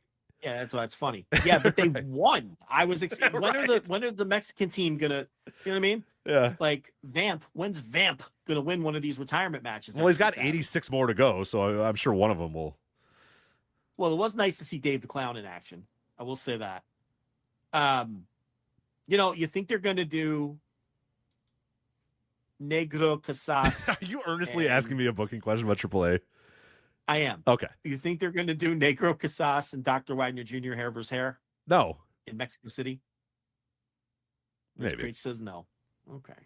Well, it's probably time for Wag to get the cut. So you know what? He's a smart worker. Yeah, probably. I don't like Casas and that nasty. He's got like the baby oil in his hair. Yeah, his hair's very I'd like to greasy. see him get shaved. Yeah, I don't think. I like to see him get shaved. I feel like, unfortunately, at his sickens me. I guess at his point in life, like, you got to worry if that hair is going to grow all the way back. True. He's an older fella. Yeah. He's I guess Wagner's 64. not that much younger. I think Wagner's is like 58 or something like that. But he's 58. Yeah. Is he? Okay, yeah, but a better head of hair though, right? He's got his gimmick is like the sexy grandpa. Right. So I think he needs a trim to get that sexy grandpa look going back again. So, how'd you enjoy his large sons on this show? Oh, I love the large sons. Yeah, they weren't trying either. They knew this was bullshit too. Nobody was trying. They know that this was bullshit. There was nobody. All right, let's just move on. This show fuck stunk. this show. Don't watch it. Nobody did. Don't watch it. Move on with your life. I hope for Mexico City we get hair versus hair. That could be a lot of fun. Just something. Why was this a TripleMania? There was nothing of note, nothing important, nothing happened. The thing about it is, in past years, the TripleManias were awful too, but we would get like a bloody mask versus mask match, or we would get like some fun plunder. These shows offer nothing. Nothing. Remember when AAA was kind of a meme promotion, and the kind of fans who liked like Junkyard Lucha and early GCW were really into AAA with all the plunder and stuff. Remember that? Yeah, of course. And those TripleManias, don't get me wrong, they weren't good, but they had entertainment value. And they had a couple, and we do the reviews. There was a purpose to them. There was a reason. 2 or 3 matches would be halfway decent or fun to watch, even though the booking was still a train wreck. But there was something. And I understand Vikingo's hurt, and all of these shows would have had a Vikingo main event that got 3 3/4 stars. You know what I mean? And we don't have that anymore, and it's really exposing how bad this fucking promotion really is. But even the other bad TripleMania shows in past years, even when Vampiro was farting into the fucking microphone, I can't, and I'm saying all this. How right, is this even a real conversation? These are the good days that you're mentioning. They'd have a little something to offer. These shows have had nothing to offer. See you in 6 weeks or whatever it is. Yeah, great. Yeah. All right. Let's talk about New Japan Soul. So I did not watch the New Japan Soul show. Do you want to quickly talk about what happened there, and then we'll talk about the major news that came out of the show, which was the G1 Climax blocks and full schedule? Well, yeah. Let's we're running through the Soul show. Yeah, here? Okay. yeah. I have notes. All right, I took do notes that. for God's sake. I'll take you through the show, Joe. So let me start with the main event here. IWGP Junior Heavyweight Title Steel Cage match. Same steel. Was this the same steel cage they used earlier in the year? The kind of rickety ass one. Yeah. Oh, which is why, it took me out of it. Okay. Anyway. El Desperado versus Show. El Desperado wins the IWGP Junior Heavyweight Title in the steel cage match. How was this match? Obviously, the right finish. I could not get into this match at all.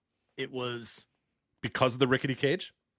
That's part of it. So we had the silly fucking cage that's really like outside the ring and not part of the ring. It's the New Japan cage, so it's like the Hell in a Cell ring cage, like around the ring. And I'm so checked out on Show. Plus, the match just wasn't that good. It just wasn't very good. I don't know. I thought it was like a 2 3/4 star match that was mostly boring, and I could not get into it. I'm just glad that the title's off of Show. That's all I have to say. So was there any interference? Like, how did they handle the interference on this match? No. They just beat him. Okay, all right, that's Clean good. Yeah. IWGP Global Heavyweight Title, David Finlay defeating Sonata to retain the Global Heavyweight Title. So I know you're looking at this, and it's David Finlay and Sonata, okay, which is a tough obstacle. I've heard this was good, though. I heard this was okay. It wasn't that bad. It's pretty good. It definitely a contender for best match on the show. I thought the finish was really cool. Finley blocked a Shining Wizard attempt because Sonata does the fucking Muto cosplay. Everybody does. Like, how can we annoying. possibly not have everybody doing Muto cosplays? Of course. So he blocks the Shining Wizard by catching the knee, and it was okay. So the spot was a little messy, but in my opinion, messy in the right ways because of the way they recovered. Okay, so it was messy in like a realistic looking fashion is the best way I could put it. So he picks him up and power bombs him, folds him in half, and then he picks him back up and gives him the whatever he calls his finisher. The Finley slice. Let's just go with that. And he beat him clean and retained the title. Again, just fucking beat him. Hanare defeated Shingo to win the never open weight title. So a pretty big win there for Hanare. How was this? Because I've loved their previous matches, but you said Finley and Sonata was your match of the night. So what happened here? A contender. So was this one. Okay. Oh, I see. Okay. I like the double KO match better. This one had a unique finish. Okay. I feel like Jim Ross. It was a unique format. Hanare you win, you go home. Okay. Yeah. So every single elimination tournament ever. All right, cool. So he grabs Shingo's arms. He catches his arms, right? And Shingo has this look of doom, and his eyes bug out, and he's shaking his head. No, right? And he just pulls Shingo in and headbutts him in the fucking face and pins him. That was the finish. No fucking full Nelson gimmick. That's his like secondary finisher. Yeah. He just fucking headbutts him in the face. And they shouldn't have showed the slow-mo replay because it was like he really headbutted him on the shoulder. But so it was a unique finish and a good match. But there was nothing truly like great on this show. There were a couple matches like the last two we talked about that I would say were very good. And it's all downhill from here, by the way. Oh boy. Okay. Well, let's do those quickly. So IWGP Junior Heavyweight Tag Team titles. The War Dogs defeat TMDK, Fujita, and Robbie Eagles to retain the titles. So I have no notes on this because I just watched it with a blank stare. I'm out on War Dogs. I can't. I have no interest in anything they do. The match was fine, and they didn't do the title change. So I really don't have anything else to add. I don't know. A fucking 3-star match was fine. War Dogs are a real fucking challenge for me. They're turnoff. They're turnoff. They're a massive turnoff. Yeah. I meant it when I said I would get rid of them before House of Torture. I fucking mean it. I'm dead serious when I say that. I can't stand them, especially Kid. Kid is so off-putting to me. He can get me back because he's really good. The work is good, but it's a little. Yeah, we'll talk about that a little bit with the Noah thing. Never open weight 6-man. Tanahashi, Oleg Boltin, and Toru Yano defeat LIJ. To win back the never open weight 6-man title. And I don't have a problem with that. These titles can bounce around. Who cares? It's fine. Yeah, and Boltin, I feel like, and that's the thing. Boltin was the clear focus of this match. Okay, that's good. And that's the important thing. It doesn't matter who won it. Well, he won, so it does matter from that standpoint. But what matters more is that he was the clear focus. And I think there's a chance he comes out of that fucking little tournament and ends up in the G1. I love it. I love the idea. I talked about it. I did a little write-up for flagshippatreon.com about, different scenarios that could play out for that, eliminator tournament or whatever the hell the qualifier tournament, I should say, for the G1. And my idea is like, you know what? Oleg Boltin knocks Tanahashi out. Like, I know it's because they're in the unit, they're the tag team champions or whatever.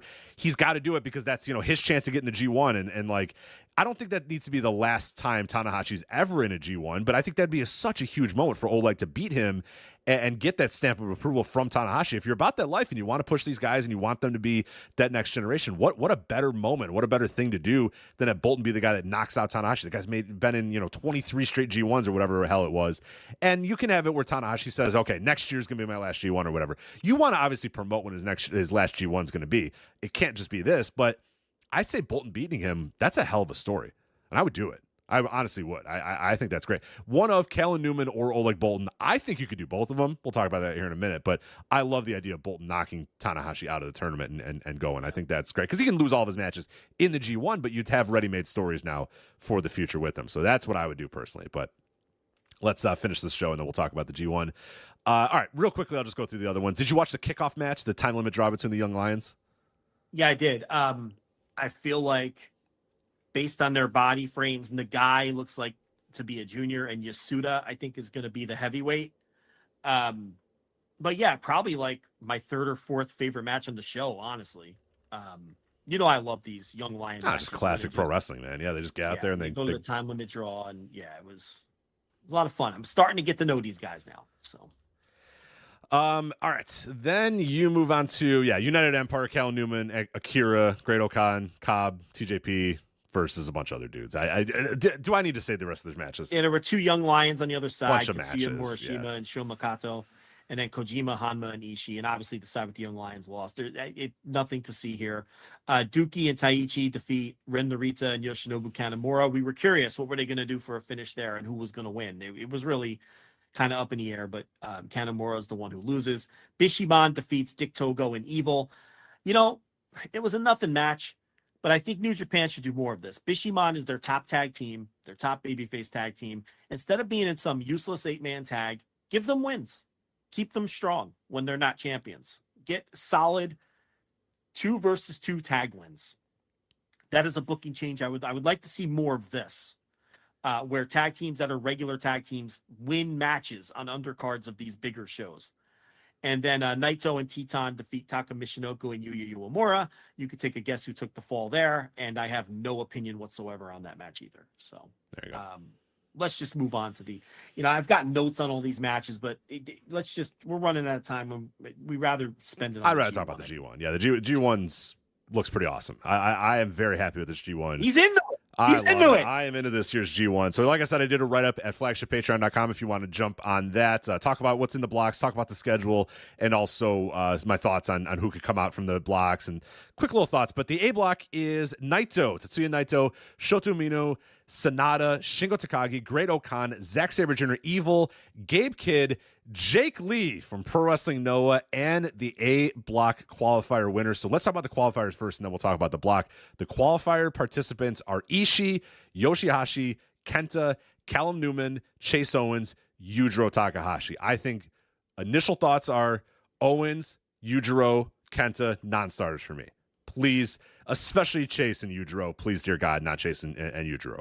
If you want to throw Kenta in there, fine. I put him in that same qualification where I don't need him. I don't want him anymore. So I'm left with Ishii, Yoshihashi, and Callum Newman. Callum Newman makes all the sense in the world to me. You did the little micro story with Naito. He can take losses throughout the entire tournament, and it's not going to matter. Tanahashi wants to promote young guys and get more young guys in big spots. I'd say fucking do it. Put your money where your mouth is. But if you want to do Ishii in that spot, you can do that too, because he'll have good matches and he'll lose every night, and that's not that big of a deal. Yoshihashi, same deal. He can have good matches and lose most of those nights. I think Newman's the best way to do it, though, because he can easily lose all those matches, and he doesn't have to go out there and you don't have to have a great match against Callum Newman in the G1. You know what I mean? Like, you can just go out there and have an okay match. Newman can bounce around for you, sell for you, and lose very easily. Because this A block, there's not a whole lot of nights off in this A block. So I don't know, where do you land with the qualifier? Who would you like to see? And then we'll talk about the block itself. Yeah. So Rich, you wrote about this behind the paywall, the G1 blocks and the qualifiers. I did audio on it on the Flagship Plus. So if people want more of this G1 content, $5, $10 tier, subscribe. So we're doing plenty of content on this G1. Mine was more instant reaction-ish because it was as the blocks were being announced, because I did that show in the middle of the night. And then you wrote an article that was a little more well thought out and full fleshed out. So there is some G1 block content behind the paywall. I agree. Owens, Yujiro, and Kenta should absolutely not move through, but Kenta could. You can't write him off. Absolutely. You can't write off Yoshihashi either, as part of the Bishiman team. Ishii, I think people want to see him go through, but I don't think that he will. And then you have Callum Newman, who I think, if you want to see young guys get an opportunity, even if he goes 0-9 or 1-8 or whatever. He could very easily go 0, and that's fine, and that'd be okay. And there's no problem. Yeah, there's absolutely no problem with that. And the fact that he had the singles match with Naito might tip off that, because Naito's in this block. So it's possible that he does get the spot. The brackets are out. I can't find them at the moment, but we know who has the buys and we know how the brackets are all laid out. I think I have it ready to go if you want to. So let me find that's where I kind of stand on that. I'm like you. I'm rooting for Callum Newman to go through. And then the block itself, there aren't a lot of nights off. There aren't a lot of pin eaters in the block. I mean, Do you want the tournament brackets here? So Ishii gets a bye. Ishii gets a bye. Yoshihashi and Chase Owens are in the quarterfinals. Callum Newman and Yujiro Takahashi are in the other quarterfinals. I imagine Callum Newman beats Yujiro, so we get Callum Newman and Kenta. That's a toss-up at that point. I don't know. They might go through with Kenta. They might do whatever. I feel like Yoshihashi's probably going to beat Chase Owens, leaving us with Ishii and Hashi versus Kenta and Callum Newman. Is that what I would guess? And then from that point forward, all four of those guys, I think Hall have a chance to do it. I would do Newman, but, I guess you could do anything with those four. Maybe Newman goes through Kenta and Ishii. Those would be huge wins for him. So we'll see. And then the block itself, I mean, at first glance, I preferred the A block. I don't know if the gap is as big as I thought. I mean, I thought it was an initial big gap, but then I started to kind of break down the potential matchups throughout. I think it really depends on Gabe Kidd. If you're a Gabe Kidd guy, which I know you're not, you might not love it. I guess if you're a Jake Lee guy too, you might not, because the problem is like Umino, I'm pretty confident and I think he'll have a good G1. Naito, it depends, but Naito's gonna have a couple nights off because his body. Naito's not the same guy. I mean, people just have to. He's not. You can't count on Naito to have a bunch of great matches. Right. You just can't. Shingo, he'll go out there and work his ass off. Sonata, he will, but who's he gonna have? Exactly. Great matches with? Great Okan is kind of a shtick. If he just went out there and worked, maybe, but he's a shtick. Zack Sabre Jr., I'm confident will go out there, but again, Katie can. Gabe Kidd, whatever, Jake Lee, whatever, Evil, whatever. Deal is gonna be though, because in this G1, sometimes these guys have a gimmick that they work through the whole tournament. Right. And we don't know what that's going to be. Now, Jake Lee can go fuck off. I have no interest in anything Jake Lee does. Boring as fuck, yeah. Now, the only thing I'm interested in is the match with Naito, because I like the story they're telling where Naito just has utter contempt for him and no respect. I like that. It's a lot of fun. And there's a lot of, Naito has personal issues with like 6 people in this block. So from that standpoint, whether it's Sonata, Shingo's in his group, Zack Sabre Jr., obviously, Evil, obviously, Jake Lee, obviously. So it's like, but in terms of quality of the blocks, I think I might prefer B block. It's you got Takeshita, who it's either him or Shingo are the best worker in the tournament. And then you have Hanare, who has looked good lately. Yota Tsuji, who I'm interested in watching. Jeff Cobb is so underrated. He just goes out and has good matches every time. You know what I mean? Goto, we'll see. The problem with the B block is then you get fucking Finley, who nobody wants to watch. Yeah, there's the floor. Ren Narita, who nobody wants to watch. Yeah, there's a couple of those I like guys Yu there. Uemura, though. Yeah. Well, I'm interested in Phantasmo, I'm too. I'm really, because now he's broken free. He's no longer with Hikuleo.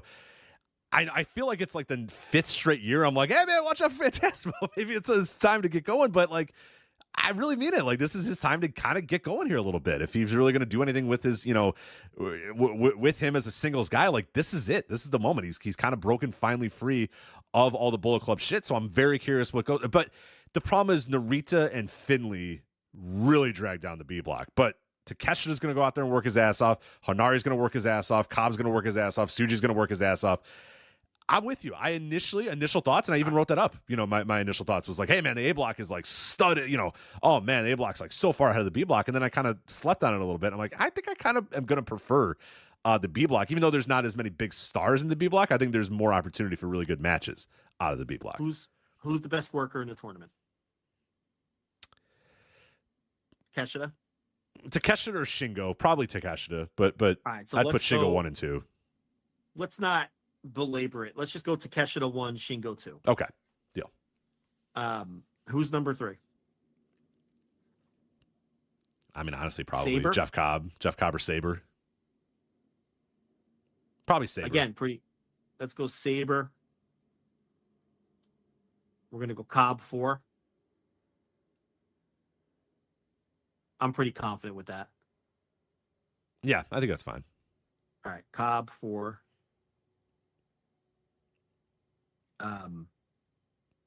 5.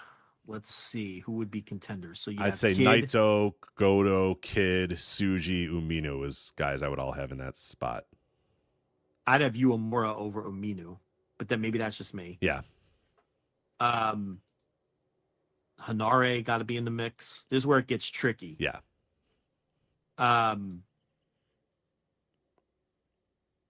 Today, I don't know if I can take Naito over Kid.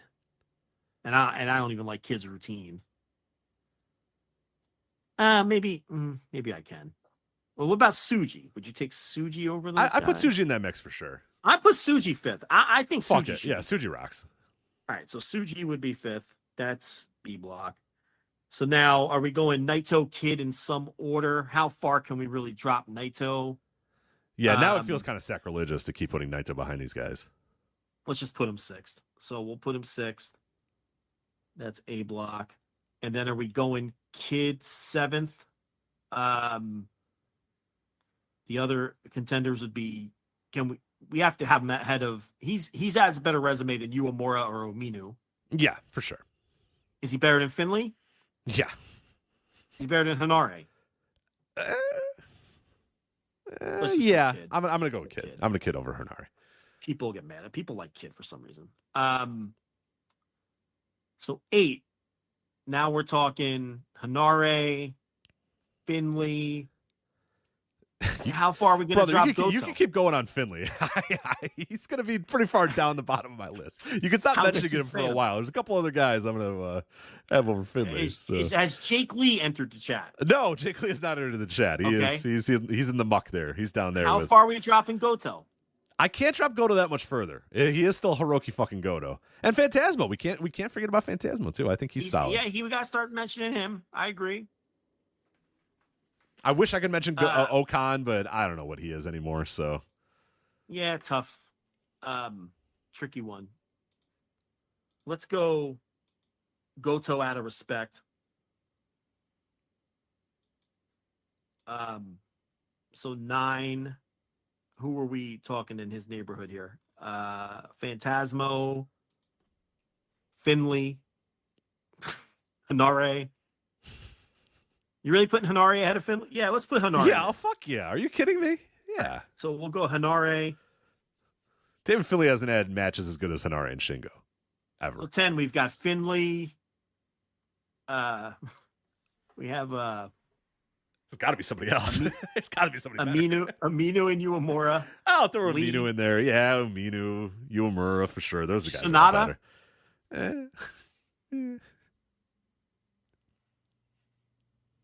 Phantasmo. You could. I'm okay with Phantasmo, Umino, or Uemura in that spot. Flip a coin. I think Umino is probably a little bit better than Uemura at this point. I think Umino's had better matches than Uemura. I like Uemura better. Let's just put Umino. All right. So then throw Uemura there. Yeah, then throw Uemura in there if you want us at 11 or whatever. Yeah. You know that this segment is going to draw the most heat of anything we've done on this entire show. Absolutely. All right, so now number 12, we got Sonata, Finley, Okan, Jake Lee, Phantasmo. Phantasmo. Oh, we're going to go ELP over Jake Lee. Yeah. Sonata. Yes. And Finley. Yes. Okay. Me at least. So I don't know. You can make your list. Is this my list or your list? It's collaborative, but I'm not dying on any of these hills. 13, 14, and 15. We've got Finley. We've got Sonata. We've got Did you already bake in Evil and Ren Narita as like your last two? I haven't baked in anything. Okay. You want to do that? All right. So we've got 18 guys. Maybe that'll make it easy. Yeah, so 16, 17. Who's the worst? Narita's the worst. Narita's the worst. Evil is slightly better. The quick Narita answer. I love it. Brutal now, man. All right, let's put Narita the worst. All right, Narita's the worst. You just wanted to put him last so badly. So Evil one spot ahead of him? Yeah. All right, so now we got 4 guys. Okay. We've got, let's figure this out. Okan, Lee. We didn't put Sonata yet. All right, so Sonata's got to be the next guy. Sonata's got to be the next guy. He's not that bad. I agree. We can't drop him any further. All right, so Sonata's 13. So now we have Okan, Lee, and Finley. Okay.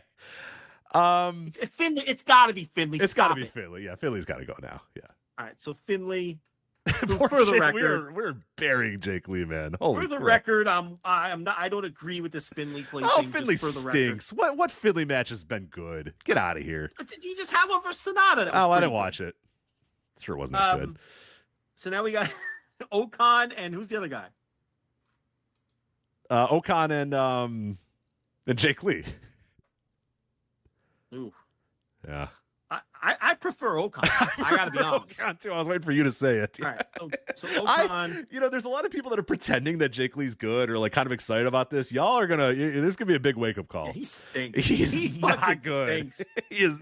We've been doing the Jake Lee stinks train on this show for when did we first establish that like this guy ain't it? He fucking sucks. Like 2016, 2015? Like when was the point where we officially declared that this guy ain't it? It's got to be somewhere around there. A long time ago. Yeah. I mean, all right. So now what I'm going to do is add up the rankings, and the lower number is the better block. This is so unscientific, but you know what this reminds me of? This is a real thing they used to do. Okay, Mike and the Mad Dog, like in the 90s, right? You're gonna fucking explode. Wait till Brady hears this. So what they would do in the 90s, like before the baseball season would start, they would take like the Met or Yankee pitching staff, right? Oh, and split them up by who, No. Listen. So they would, to predict how many games the teams would win, they would predict how many wins each pitcher would have. Oh, my God. So they would be like, he'd be like, all right, Jared Weaver. Contreras. I guess it'd be Contreras. Jeff Weaver. I think he can win 12 games. And I don't know. He's been injury prone. I'd go more 8 or 9. That sounds like horrific radio. Just like our last segment whatever we just did. Terrible radio. That sounds even worse somehow. That's why I brought it up. And like you said, all right, Contreras, what do you think? He won 13 last year. Yeah. 12. I think he's going to win 12. He's going to win 12. All right, we'll put it down 12. Yeah. And they argue about it. And then they'd go down the line. They go, all right, so do the math. You got 13. Mike Hampton. 25, Mike Hampton, 10 is 35. Throw in 8 wins for the bullpen. That's the Mets are going to win 89 games. They're going to win 89 games, dog. They're going to win 89 games. That's how they would predict how many games.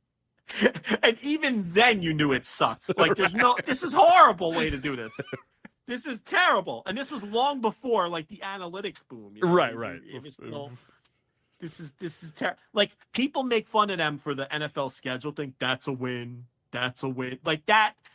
The pitcher thing was a million times at least worse. a football team winning a game matters in the record. And yeah, you could predict, I think the Chiefs are going to beat, the Titans or whatever. But like predicting how many pitcher wins Mike Hampton's going to have, and then staff is going to have, and then parlaying that into, I think the Mets are going to win 84 games this year because Mike Hampton, he's only going to win 16, or he's only going to win 12 or whatever is absurd. Yeah, and then they'd argue over the Mets. Now, Mike, I think he gave him 9 wins instead of 8 there. I think it's going to be 86 wins for the Mets. It was sounds horrific. Yeah, horrible but great radio.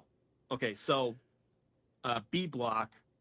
I could do, all right, so 1, 4, that's 5, 10, 18. What's 18 plus 9? 27, 36, 48, 48, and 14. That's tricky. I got to write that. 12, that's 62, that's 78, and then 78 plus 18, that's carried a 1. That's not, okay, 96 for the B block. 96 random points, okay. So this is very scientific. We're going by golf scores here. The lower score is the good. The lower score is the winner, yeah. Correct. This is not the modified Stableford system either. This is straight regular golf scoring. All right, lower score wins. All right, 5, 11, 18, 28, 28 and 13, carried a 1. That's 44, 59, and 9, 16.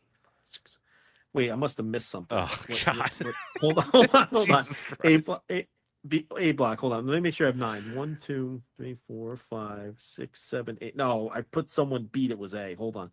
1, 2, 3, 4, 5, 6, 7, 8. All right, I fucked it up. I'm sorry to everybody listening. No, it's good. Hold on. I could do this. It's Hold not on. good. I can assure you it's not good. B block. Hold on. I put some wrong guy in the B B that should be A. Hold on. I can figure this out. Kid is the one. No, Kid is A block. Kid is an A Uh, blocker. Yep. Kid is A block. All right. So hold on. Takeshita B. Yes. Kid, Cobb B, Suji B, Goto B, Hanare B, Uemura B, ELP B, Finley B, Jake Lee. Oh, Jake Lee the A. Jake block Lee guy. is A. Jake Lee is A. All right, so I got to subtract 16 Oh, from B, so dear it's 80. No, I got it. It's 80. Okay. And I got to add up A. So it's 5, 11, 18, 28. 28, 13 is 8, 9, 10, 11. That's at 41. Yeah, 41. 41 and 15 is 56. 56 and 16 How is this still is 72. 72 and 17 is 89. Oh my god. 89 for that. All right, so B block wins 80 to 89. Okay, there we So, go. Congratulations scientifically, to the B block. B block is better. No one can dispute that. Okay. Super J Cast can't dispute that. I can't even think of another Emerald Flow Show cannot dispute that. Keeping it Now strong what we're style. Keeping it strong No, style. keeping it strong. Absolutely not. Lata, forget it. Now listen. Now here's what we're gonna do. We're gonna figure out who's gonna win the qualifiers and then redo the rankings. And yes. then add up. Great. So if Ishii, now we'll do it for each guy. So if Ishii gets in, he'd probably be like the third best worker. Yeah, top Right? five. Lock it But in if as a top Yujiro five. gets in, we got to put him at number 20. Yujiro would be the worst. Yeah, Yujiro would absolutely be the worst. So everybody stand by. We're going to get that going. Ishii would be number 3. Yoshihashi, where would we put a Yoshihashi? Somewhere in the middle. Throw him in like 11, 12, 13, somewhere in that range. Somewhere behind. He got to be behind Sonata. And Finley. Yeah. But ahead of No, Okan? behind those guys? No, he's better than those guys. You think he's better than those Yeah, guys? I would put him between Finley and Okan, which would put him at 15. Oh, but then that bumps everyone down. Forget it. We can't do that. This is absurd. No, we're not doing this. There's no chance that we can do that. But now everyone knows that the B block is superior. B block is superior. We nailed it. Yep. Yeah, and that clearly wasn't prepared. I mean, that was no, that was definitely off the not cuff. In prepared. case anybody wasn't aware, that was off the cuff. Yeah. Yeah. So, great job. B block is your winner. There you go. So, voiceofwrestling.com. We have the whole G1 Climax schedule up there for you if you want to see all the. We're not doing the spoil thing. We'll do it once the thing starts, where we, say, "Hey, Joe, who do you think's going to win the G1?" You go, "Hey, what's the last night booking?" But actually, things are going to be a little different this year because the way that they're doing that little mini tournament, I don't know if you can necessarily. You could probably still do it a little bit, but because of the little tournament deal that they're doing, if people do not know, 3 people are going in from each block. So they're going to have the quarterfinals. The person who's number 1 in the A block and number 1 in the B block, they're going to automatically move on to the semifinals. But then the A block 2 versus A block 3, that winner will move on to the semifinals. Then the B block 2 and B block 3 will move on to the semifinals. So you might not be as easy to kind of look at the final night and go, oh, yeah, this guy's in and that guy's in or whatever, like we usually do. So it might be a little more difficult. But either way, overall, I'm into this G1. I think there's a lot of fun stories here. Hopefully everybody has their working boots on because last year was certainly not great. So it'd be really nice to have everybody try again during a G1. So we'll see what happens with this year's G1. But real quickly before we get out of here, we are just about out of time. Major announcement out of Noah. They teased their major announcement with WWE that was going to be revealed at the Grand Ship in Yokohama show. And the big news was AJ Styles coming in to face Naomichi Marufuji at Noah Destination 2024, July 13th. I don't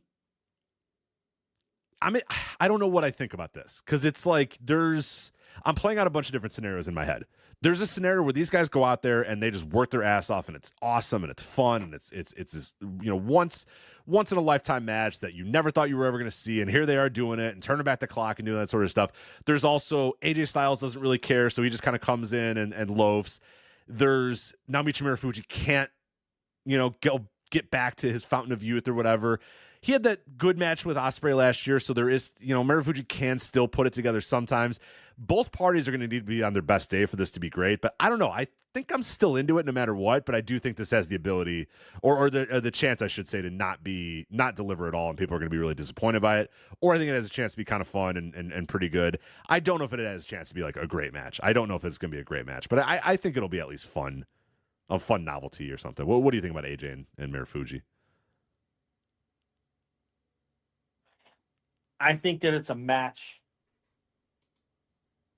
that has a wild variance of outcomes. It could be, I think it can be a great match, and I think it could be a bad match because Marufuji, now listen, when put into these positions over the years during the I don't try anymore phase of his career, he has stepped up. I mean, that G1 in 2016, he had a bunch of good matches.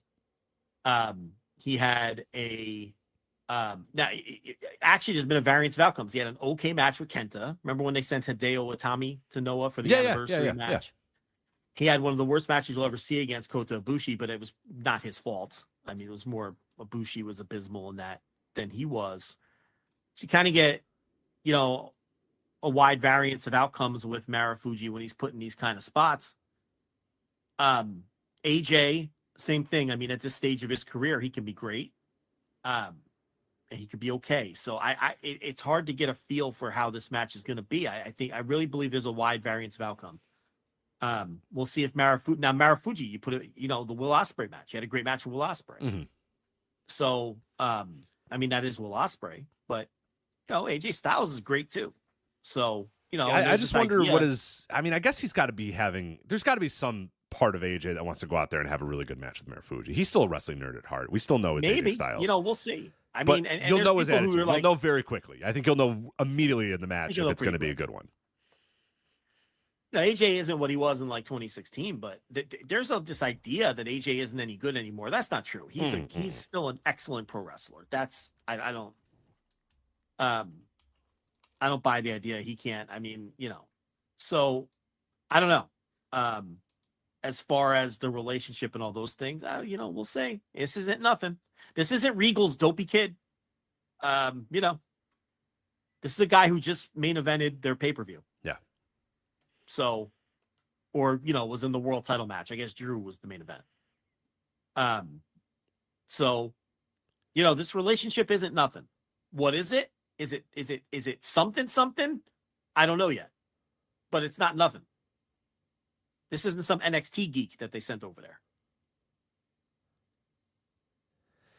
So we'll see. That's gonna be at that show. We did find out at the main event, Kiyomiya defeated Gabe Kidd, retained the GHC title, and then Yoshi.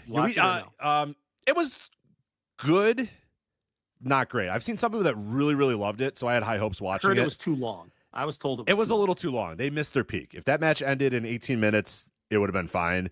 They kind of missed their peak a little bit, and hey, Gabe Kidd tries a little too much. Like, I always talk about this, and people get mad at me. I can't believe he'll do a move and then he'll go to the crowd and say, like, "Oh, you got a fucking problem with me? Fuck you!" And I'm like, just fucking wrestle, man. Just wrestle.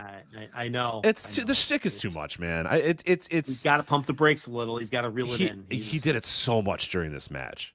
He's got to find a balance. He'd knock Kiyomiya down and be like, "Take that, you know it, bitch. Fuck you." And I'm okay. All right. It's too much. I got it. He dials it to 12 and right. at all times. It's way too much. Yeah. And then done at if he's going to do that, it's better done in like a 10-minute sprinty match or whatever versus 30 minutes of him doing a move and then telling everybody to go suck his dick and fuck you and know a bitch and yeah, you like that, you little cocksucker, fucker, fuck you. And I'm okay, all right. I heard you. Yeah, I heard you. Yeah. Yeah, you're great. You're an edgy boy. You're an edgy boy. I get it. I get the shtick. I got it. Kiyomiya, though, is turning into one of the best workers in the world. He's fucking great. Yeah. He's awesome. And he's starting to kind of feel it a little bit as an ace or whatever. So good for him. But he wins the match. And then afterwards, returning from excursion, they're putting this man right out of the gates into Yoichi. This is the former Yoshiiki Inamura. Inamura comes back. Yeah. Stu Fulton and Pickering are like, oh, he's in tremendous shape. He looks exactly the same that he looked at before. He's like, they're like, he got big. Look at how big he is. And I'm like, I don't know. He looks like a thick boy. Yeah, he looks the same. I mean, he was always a thick boy. They're pretending like he went to England and came back strong, and it's like, I don't know, he's a big man forever, but always a big fella. Yeah, I don't know what they were talking about here, but that's a lot of confidence, man. You send a 30-year-old on an excursion, we think that it's like, they don't believe in him, but clearly they were just like, hey, you know what? Go away a little bit, come back with a different name, and let's go. And there's still plenty of time. If you want to make this guy a guy, like, you could still do plenty of time to do it. So. And look, this is a good move. It's always a good move. It's a bold move and a good move. What's Noah got to lose? Rocket pack him, and maybe he'll catch on. Maybe he'll catch on. There's no real downside to this. No, I like it. Yeah, and the crowd didn't go nuts for it, but then they were like, okay. So we'll see. That's a big spot for him. It's a big spot in the main event. So we'll see what happens there. But the rest of the show, real quickly, Daga, Starboy Charlie was just okay. Starboy he's a little in over his head here in Noah, I gotta say. I thought, only seen him in the tags, okay, and I thought he's looked pretty good. Same for Titus Alexander, but I trust you. Yeah, I think it was a little bit too big of a moment there. And Daga, like, it was kind of the bad Daga. Back to Jaga. Yeah, and the crowd just didn't care because they don't. I mean, it's Daga and Starboy Charlie, and Charlie's still wearing the overalls and stuff. And I think that he comes across. He looks like a geek, and I think the fans think he's a geek, and that probably needs to not do that. And then Marufuji and Sugiura versus Good Looking Guys. That was a semi-main. That was also just no more good looking guys. No more good looking guys. It's over. Jake Lee has said, which I guess we can talk about that. Jake Lee has said after that destination show, that's the end of Good Looking Guys. They're done. He's disbanded Good Looking Guys. Is Jake Lee jumping ship to New Japan Pro Wrestling? I mean, that's what he's been trying to leverage for a couple years now. Yeah. Godspeed, I guess. So maybe it'll happen. I mean, that's nothing to get excited about. No, honestly, nobody should be excited about that. That is not good. But the thing is, you're gonna have to watch him somewhere. So, I mean, the ideal place for him would be Gleat. I think he should really consider Gleat. He would be great in Gleat, yes. I think he'd be fantastic in Gleat, or maybe he should think outside the box and go to like Marvelous or something. Yes, right? That would be. Or I'd say go stateside. Game Changer Wrestling would be a fantastic spot for Jake Lee. It's a great place to work. He could have matches with Blake Christian and the whole gang. And that'd be another quality option. No doubt about it. But unfortunately, it'll probably be either Noah or New Japan where we're stuck with him. Mm-hmm. But so that was it. It was not a very good show, I would say. I mean, the rest of the matches really kind of nothing happening on most of them. So a pretty down show for Noah, who's had I think a really good year, and I've enjoyed Noah a lot. This wasn't it though. The show was kind of all over the place. 0-1 guys beat the fucking Noah guys. Yeah, they Who did. Were they setting up for Saito? They did. They did Saito versus Chris Weiss. They stared down they're going each back other to afterwards. Weiss. Yeah, Okay. yeah, they're going back to Weiss. Going back to Weiss. Yeah. All right. Well, he's gonna win it probably, right? Oh, I think so. Yeah, I think the run is over. But I think get another time limit draw. No more. I think Saito's finally going to do the honors for one Chris Weiss here. But real 0-1 man gets the big win on this night. But that match was fun, but it wasn't very good. I mean, look at some of those names that were a lot of junk in that. We're ironically into it. Hold on a minute. I like 0-1. But ironically into this, I like the top end of 0-1, but a lot of the the lower roster stuff is pretty brutal. But this not was a big just an okay show. Satsuki Nagayo guy. Not a big Satsuki Nagayo guy. Yeah. All right. No. All right. No, not really. But so that's great. No, that was Grand Ship in Yokohama. I watched Kiyomiya and Kid, I guess, but I can't fully recommend it. I can't. I'm not going to watch it. Yeah, I think you're fine. I think you're fine. I've been taking a more pragmatic approach to my watching this year, and I'm happier for it. Well, because last year you tried to watch everything, and that was not just last year. Like the last 8 years, I've forced myself to watch everything, and it catches up with you. I haven't rated anything this year. I'm not keeping a notebook. I might bring it back next year. I needed it. I needed a little reset. Picking and choosing my spots, like a normal human. Yeah, like how actual people watch wrestling. Like how every other wrestling fan consumes wrestling. Except for us, who... That's how I've done it this year. Watch TripleMania, Clash at the Castle, NXT, TNA, Noah, this is not the way anybody else should act with their life. Here's a comment in the chat before you wrap it up. Are you going to add a tier to the Patreon where you edit the math segment out of the show? No, that's got to stay. Are you kidding me? People are going to love that segment. They're going to love hate our rankings, but they're going to love the segment. Yeah.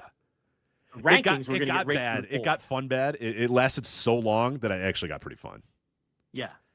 It got so excruciatingly terrible that I actually got good again. So yeah, no doubt about it. All right, so there you go. I should note real quick about Noah Destination, not available as part of Wrestle Universe. They're the slippery slope, huh? We're getting slippery. It's a pay-per-view on Abema. So you got to order it on Abema. I'm sure you forked over the $28. I'm sure you forked it over. No, Destination. That's the one, not the one I watched already. Oh, the one coming up. No, I used your account. No, trust me. I used yeah. your account for the other one. Yeah. But one of us is gonna have to pay for the Abema one, so we'll have to figure that out. Or I can slide in Stu Fulton's DMs and see if we can get a code or something. But yeah. Silly me. Yeah. See, you're not forking over anything over there. That's what's happening. Get out of here. But anyway, all right, that's it for us here on the flagship. So Mike and JD is going on right now. They just went live about 20 minutes ago, so make sure you stick with the Voice of Wrestling YouTube channel. Once we're done here, just close the window if you're listening live. Got a whole fucking network rolling here. Got a whole fucking network. Yeah, we do, man. We're doing big stuff over here. So yeah, close out this window if you're listening live. Go back to the Voice of Wrestling YouTube channel. Mike and JD are live right now, so you can jump on in with their conversations. All the other stuff going on at the Voice of Wrestling Podcast Network as well. Make sure you subscribe, rate, and review us on your podcast app of choice. We're also on YouTube as well. So obviously, if you're listening live, you're on the YouTube. Make sure if you're not, make sure you subscribe to that. We're always trying to get that growing a little bit more. We talked about it a lot, but flagshippatreon.com, a lot of bonus audio this last week, man. A ton. I debuted my Change the World series, looking back at old AEW pay-per-views, starting with Double or Nothing 2019. You had the Thursday Dynamite review, as you do every single week. I've been doing reviews for Who Killed WCW, including an evisceration of episode 3 of that show, an evisceration of Eric Bischoff and Vince Russo, and a bunch of other frauds that are getting allowed to lie on that show without any fact checking, which is exactly what I thought the show was going to be. And unfortunately, it is now seeing itself that way. So if you want me to get angry about no fact checking and people not operating in reality, you can go to the Who Killed WCW. Brett versus Owen to cover in June of 1994. That'll be up in a couple of days as well. Written pieces as well. Like you said, I did an analysis of the G1. I did a little bit about AJ and Marufuji. And a lot of other stuff as well. Oh, yeah, your Flagship Plus from last week as well. If you want additional thoughts on Clash of the Castle, Scotland, you can go there at Flagship Plus. But we're doing a lot. And guess what? It's a great time to subscribe because next weekend is Forbidden Door Instant Reaction Live. So jump on in on that $10 tier. Listen to Forbidden Door Instant Reaction Live next weekend. Now is your time to do it. So flagshippatreon.com. And there you go. So that is Joe. I'm Rich. And we'll talk to you guys next time on the Flagship Podcast. Take care. Bye. Do you like wrestling trivia? Then check out the 5-Star Match Game, the Pro Wrestling Quiz Show. I'm Joe Gagney, and every episode, I grill 3 contestants with 5 rounds of power-packed wrestling trivia. We have over 30 evergreen episodes in the archives covering WWE, AEW, Japan, Mexico, and much, much, much, much more. Play along at home and check it out today.